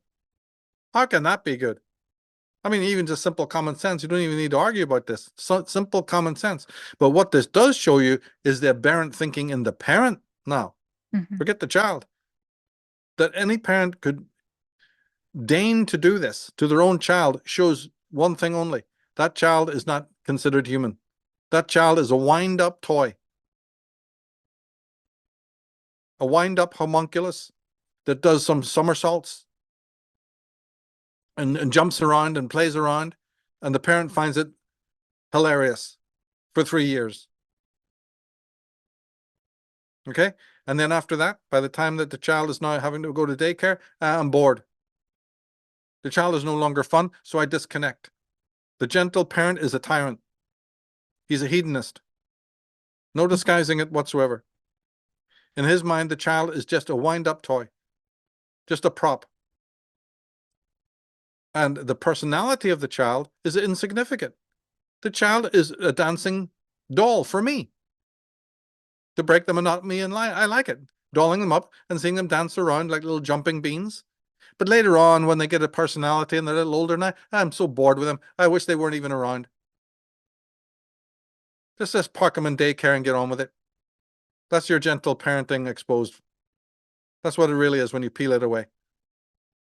These are the worst, disgusting parents, but they hide their true nature under the guise of this gentle parenting in order to, get the approval of the world. They want to look at that they are so superior and get oohs and ahs from other gormless fools. But it's not just like you have a toy car. Adults love toys, don't they? A BMX bike or a skateboard or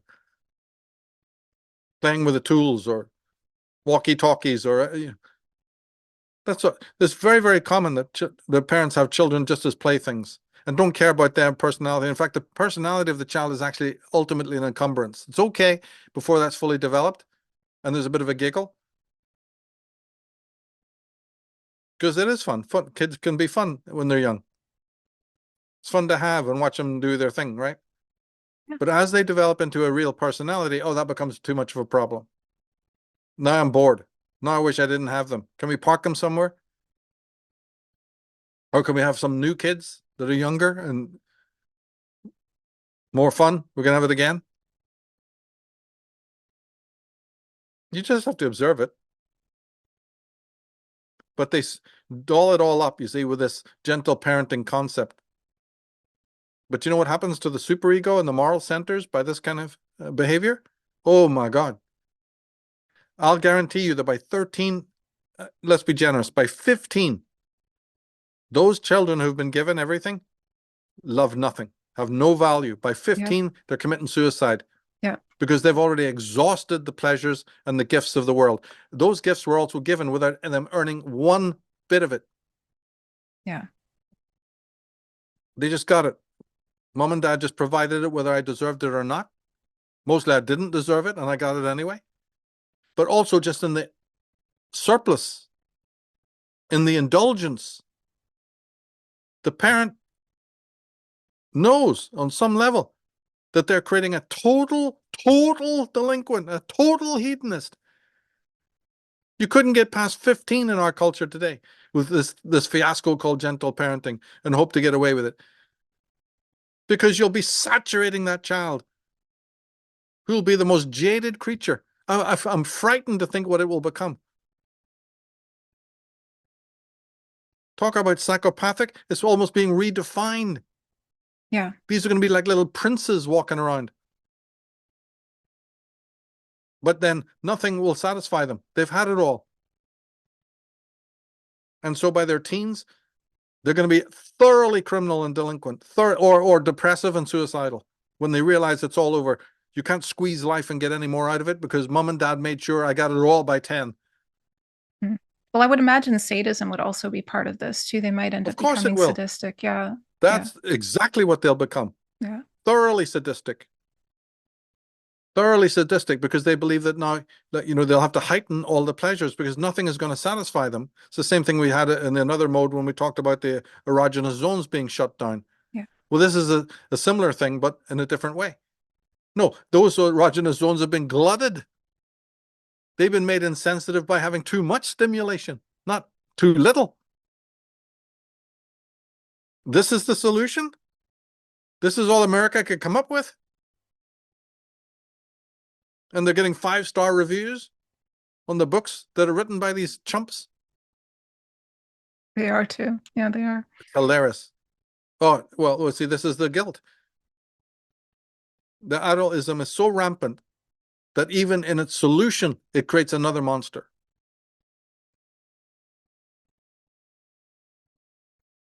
But I hope we showed there that there is a certain amount of psychological difference between the girl and the boy, when they're young.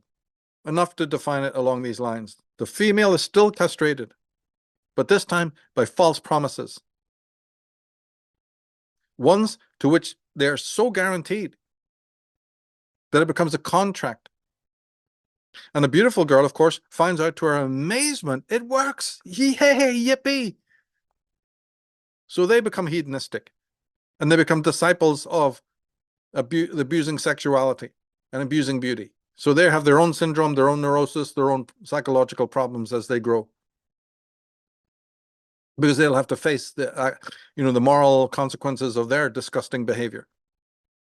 But also, the girl who finds out that no, she did not win, turns to the mother with hatred. Why did you promise me that, which I haven't been able to? I've gone out and I've tried it, and it's failing for me. So I'm blaming the world. I'm blaming you.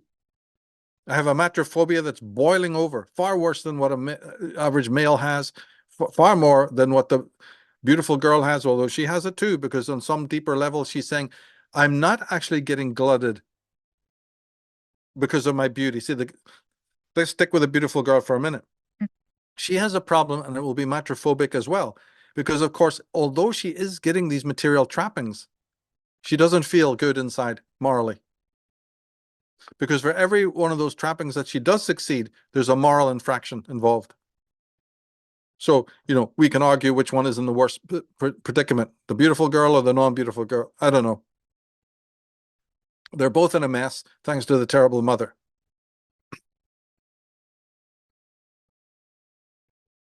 And when that beautiful girl starts to age, that's when the real crisis takes place in her life, maybe. Oh, yes. But up until that point, she can manipulate her way, up the ladder. Plastic surgery wouldn't be as popular as it is if that wasn't the case. Yeah. But the girl who's not a stunner in that sense, maybe, as they say, beautiful within, she has to find her. All of them have to find their inner beauty. This is the great shadow work that's involved on that level. And when that does, then there will be true transformation. But we have no speakers in the world popularly, encouraging that at all. Yeah. Why should they? Most women have got everything they know about through this abuse. The cosmetic industry shows you that in no uncertain terms. And they'd rather have the less beautiful girl writhing in envy. That's perfectly okay with our society. You can line them up in the psychiatrists, line them up for big pharma. They don't care about that. They're not interested in treating it. They're not going to treat. There's no time soon where the matrophobia is going to be treated, or this raging envy and hatred, even if it's running in the streets. It'll always be put down to something else. But the individual person who's motivated to go out in the streets, you see, and wave these placards and beat up on ICE and all the rest of it, has no idea what's going on in their own psyche.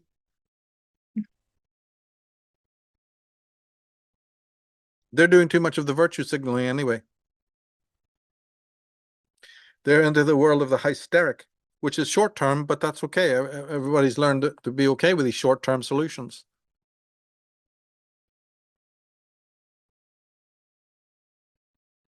So they have gone through their own sort of castration, as long as you widen that and understand it as being arrested, not being able to have gone through these psychosexual stages correctly. And then, as we said, the baseline surfeit of rage from these violations, not being able to process it, and being guilty within oneself for not being able to fight back because one was so vulnerable. But just the very presence of the rage is so poisonous to us, and also because it's one of the first emotions we feel, not love. Then it saturates, right? As Gabor Mate's quote says, it permeates right into the instinctual body, right into the very core of the self. There's no filter. And so it can then destabilize our entire temperament and personality. And then upon that, because it's like an immune system that's weak, well, then naturally you're more susceptible to all these other infections and inflammations and injuries, right? It was the same here. Because of the parenting, rage has so destabilized and poisoned you that you know that you're internally infirm. And then one of the consequences of that is the person becomes obsessed with physical health. So your six-pack Johnny with his big broad shoulders and all, do you see what's happened there? Those people are motivated towards the physical culture because they subconsciously know that there's something weak inside themselves, and as a means of compensation, right? Freud would say, or in the psychological, this is well known, you then compensate by building up the physical body. And look at our culture.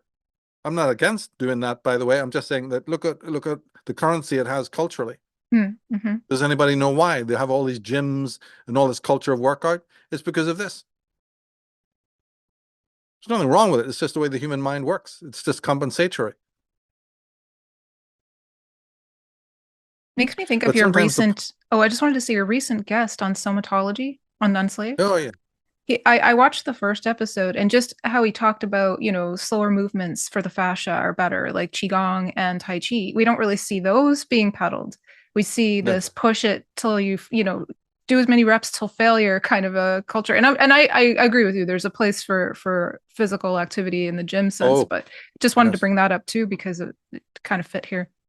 Sure does. But Mm. when we're looking at the psychological aspects, it's good to also then, be able to critique these things on that level. There's nothing Mhm. wrong with it Mhm. to do that. It follows suit that the male psyche might discover that it has been made weak. And naturally, as a young kid, especially if you're watching certain films and shows, you'll naturally be attracted to working out. There's nothing wrong with it, right? Or being into sports. I'm just explaining psychologically why these things are so ubiquitous in our culture. Yeah. Now, it doesn't mean that somebody who's not into sports hasn't been poisoned by the rage. Of course they have. Right? It's not just so black and white as that. Even a person who has been heavily poisoned in the same way might not feel the need to go that way. They'll compensate in another way.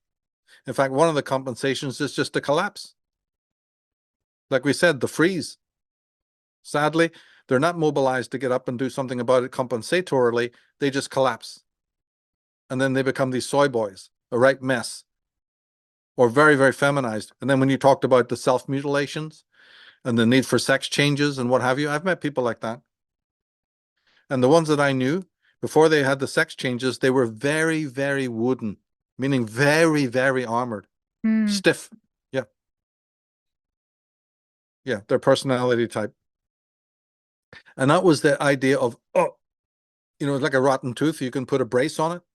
Yeah. The more weak you feel within systemically, on this level, the more you will armor yourself and become rigid as a means of compensating means of stabilizing yourself. So bodily rigidity is the classic compensation for internal instability, an emotional plague, just to fill that in for people. But fat is also, funny enough, I know it sounds very contradictory, but it's not. Fat is a kind of armoring. Mm-hmm. In this case, it's more pillowing, but it serves the same purpose.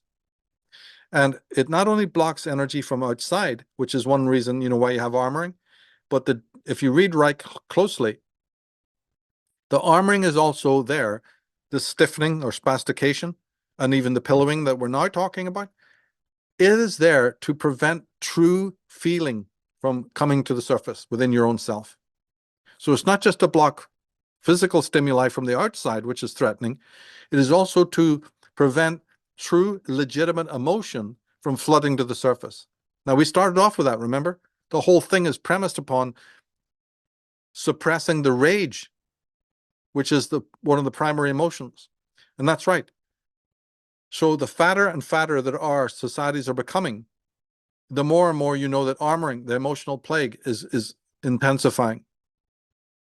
Because this is a way of, building up the water and the fat in the body, that it will also cushion you against a legitimate emotion. We come full circle back to that again. And that's a detail that definitely needs to be mentioned. So in a culture that cannot feel, refuses to feel, where do you think you go? Into the head, or specifically into the left brain.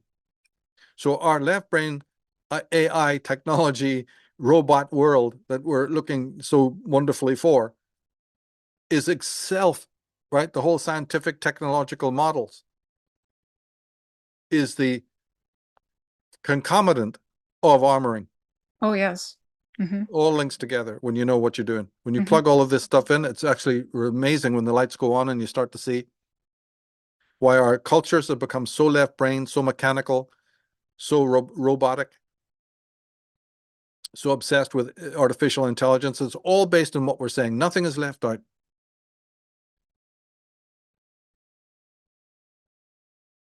These are all compensatory models for armoring, and armoring itself being a compensation for the shutting down of the erogenous zones, the response to unpleasure. Mm-hmm. And then some people, you'll need the intensification of the pleasure, which then leads to this masochism and hedonism. And because what's happened is you become deeply desensitized thanks to the armoring. And so now you can't enjoy pleasures normally, sensitively. So everything's got to be ratcheted up. And that's the culture we find ourselves in right now. Yeah. And the Totally trajectory. histrionic.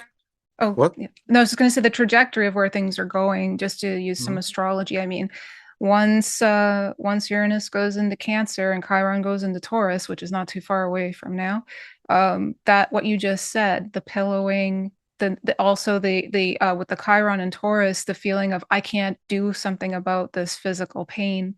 I can't. The food isn't helping, the drugs aren't helping, the sex isn't helping, the scrolling isn't helping. That's going to become more intensified, the awareness of how this stuff isn't helping for an evolutionary reason, because nature is always, like, life force is always trying to correct abomination, you could say, in the evolutionary, like, growth of things. So we can see it from that way, but because there's so much resistance to the natural order in humans, how it can play out can be just a ratcheting up of rigidity, but also the pillowing that you mentioned and the hedonism. It wouldn't surprise me. And also the rage. Yeah. Oh, well, this is pathocalypse, what you're talking about. And yeah, we didn't talk about that. And I agree. There is a certain level of the pathology where it goes over the top, it boils over. And we're really coming very close to that. I'm glad you brought this up. I'm so glad. There's no question about that. That's on its way. No question about that. We've talked about that there's a doomsday coming because we don't rely on learning from our past. That's a bad trajectory. Nobody has a past anymore. History began when I was born. That's all I need to know. Well, you'll soon find out what that leads to. And then what you're talking about now. Nature can do only so much. There's a point comes where there's such chronic problems that in the end it has to implode. And you're right. It's a direct link between this insensitivity. First of all, it will lead to war, right, which is the ultimate ratcheting up of intensification. We're already setting the stage for that, by the way, with a lot of things that we're doing with the open borders and, the rumors of war and all these kinds of things. In other work, we've talked about the will reaching a saturation point, a critical mass. Even that one has not got a good trajectory, where will is configured in a certain way that it also creates a total institution in which people will respond when their will is pushing up against the collective will and making no dent. Remember we said that first there'll be violence, because the first thing to do when you feel impeded is to push even harder. That means more cultural violence, for sure, absolutely guaranteed. And then when that doesn't work, as you're now implying correctly, apathy sets in, but a kind of apathy that is deeply, deeply poisonous, one that you can't come back from. Because when the violence, even with that, doesn't work, because the total institution is so much that no matter how violent you are, then you just give up in exhaustion. And then this becomes a pathological apathy, which we're already seeing in many people, by the way. This is already happening.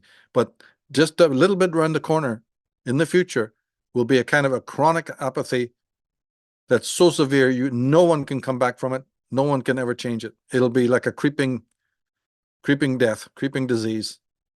We're just seeing the beginning of it now. Yeah, so on multiple fronts. But I'm not saying that anything is wrong with that, because we have forged the chains. The warnings have gone out for a long, long time, hundreds of years, and nobody's done anything about it. So, of course, then the wise man realizes that there are consequences. You can't keep violating natural law and get away with it. There is such a thing as the moral universe.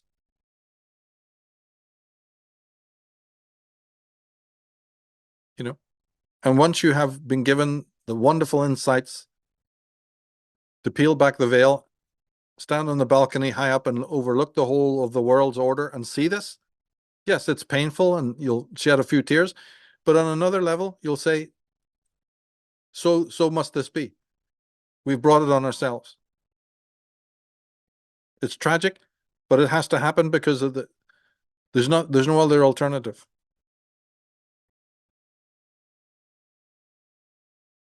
And that's a question that I've noticed a lot of people do tend to ask in general. It's like, well, if this is the trajectory, what do we do? And what, as you said, this is a long time coming of a willful resistance against natural order, and the hubris of that will have consequences. But it doesn't mean that we shouldn't do our best while we're here, right? I just want to say that for the audience who may be saying, well, what do we do? We have to accept the reality we're in for what's actually happening. And a big part of that is foundational and rooted in, as Michael's been saying throughout the series, but especially highlighted in this episode, looking within and getting to know our own psyche, getting to understand what's actually going on inside of ourselves so that we can assist in that healing process that life force is trying to engender in us, so that we can kind of loosen the rigidity and let go of certain things. And there's other practices for that. Like, for instance, this Unslaved series on somatology goes into this as well. Working with the body in addition to our psychology, because the body is the unconscious, from what I can tell. All of my studies support this. Other experts have also said the same thing. I think there's something to it. So I would just say to the audience, I know this can be hard information to take, to digest, but it's how it is, So the more we accept it, the easier we can set about calibrating to health and sanity. And that can have an impact to support something better engendering, but there may be things we can't stop. That's just how it is. At least in my opinion, just my opinion, I'm just saying. But yes. Yeah. No, well, I hear you. I hear you. Absolutely. And again, you're doing great work by allowing this and having these conversations. It's very, very exciting and thrilling that you're conscientious enough to explore these issues, because there is a lot of pushback, but that's okay. Conscientious people will be absorbing it easily. And they're the ones who've sat back and say, yeah, I'm ready for deeper answers. I'm not getting them out there. And they will be ready. That's all you can hope for. Mm-hmm. Well, thanks again, Michael. We're at about a 2-hour mark, so I think we've got some good information for everyone. But I just want to check before we conclude. Was there any last statements or parting words you wanted to leave the audience with today? No, just thanks for the series, and this opportunity. There's so much material that I have on this, you see, from 30 years ago. But it's great to be able to file through it and pull out these gems in this format. I haven't been on YouTube for a long, long time. My fans know why that is. It's an unspeakable story, but it's okay to be coming back and doing this kind of subject matter. I thought if I ever do get back on YouTube, it'll have to be for something very, very serious, not frivolous. and not with a bunch of turkeys who want to just deal with stupid headlines and not focus on this particular subject in any kind of depth. So, wow, we've been getting into the absolute depths of it, and that's exciting for me, otherwise it wouldn't be really worth the time. So I'm so glad that we've been able to focus on the larger cultural issues and historical aspect, and then boom, zoom in to the individual cases. And I think that's a great technique. We've been able to do that across the series and also in the individual episodes. So I think that when people get orientated to that, it can be a little disconcerting in the beginning, but actually it's a very, very good method. Once you get accustomed to it in your own thinking, so that even when you go out to other scholars and other thinkers and other subjects, you start doing the same thing, is very, very helpful and very productive. People will, once you get used to it though, because it's not done too much. Like I said, this merging of history with psychology in this particular way that I'm doing it, it's a little off-putting for some people, but then I say, go slow, be patient, and realize that this is completely unique territory when you're going into it, because psychology itself has this distinction. It's not about strictly objective phenomena. It has this weird feature. And that can be very perplexing, in the beginning when you're just used to only studying things in this subject-object way. It's not familiar. It's like a muscle that hasn't been used. And it can be really, really disconcerting and unfamiliar to some people until you get used to it. I'm studying myself. I am the questioner, but the question pertains to me, myself. And it's not something that instantly can be, you get accustomed to. It takes a while. But I think if people persist, spend some time, go back, read some more books. I've got plenty of articles. It will become, you can become addicted to it. Actually, it becomes, you'll say, why wasn't I seeing life like this all the time? And it'll sharpen your discernment and your intellect enormously. And as I say, then, go in for the shadow work. It's not that complicated. You will notice in your own life, when we talk about these things, sometimes we just make it too categorical. There's the schizoid, there's the obsessive, there's the hysteric. No, we all oscillate through each of these. They all play a role. We've all had moments where we've been hysterical and depressive and obsessive. We've all been fawners. We've all been in a freeze state. These are the coping mechanisms of dealing with life. And it's very, very important to have insight into our lives when we notice which ones we were, because the more and more you get to know the abnormal coping mechanism, the more you can get an insight into what is normal. In these matters, seeing what is the archetypal state to be is not clearly seen. This is all apophatic. Once you have eliminated the impossible, whatever remains, no matter how improbable, only by the painstaking elimination of the untrue does the true stand forth. All of these are the laws. And that's what we need to do. Discover what is the abnormal within us by this painstaking process of elimination. And then in another part of our brain, in the deeper core of our consciousness, a vision will form, in its own magical way. And that is where the rightness is. That's where the truth comes forth. But it will not be apprehended directly. This is how the Western world thinks that it has been the case, but it's not true. The real truths don't come about like that. It's all apophatic. It's all deconstructive.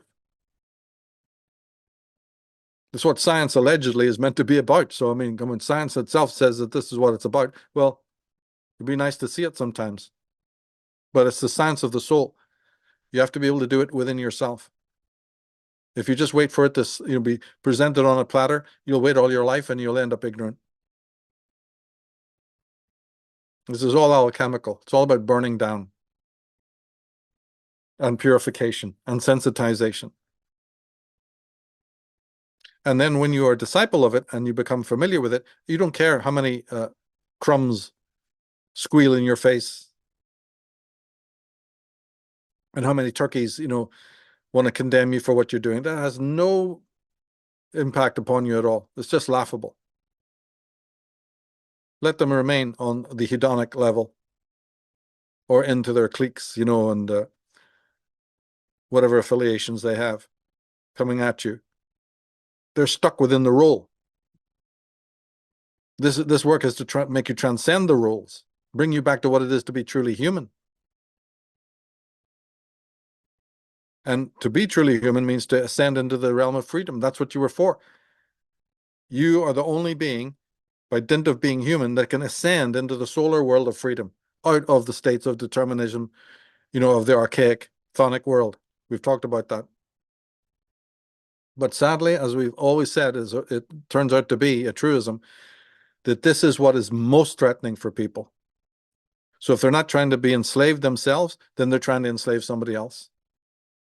And the children are the greatest slaves.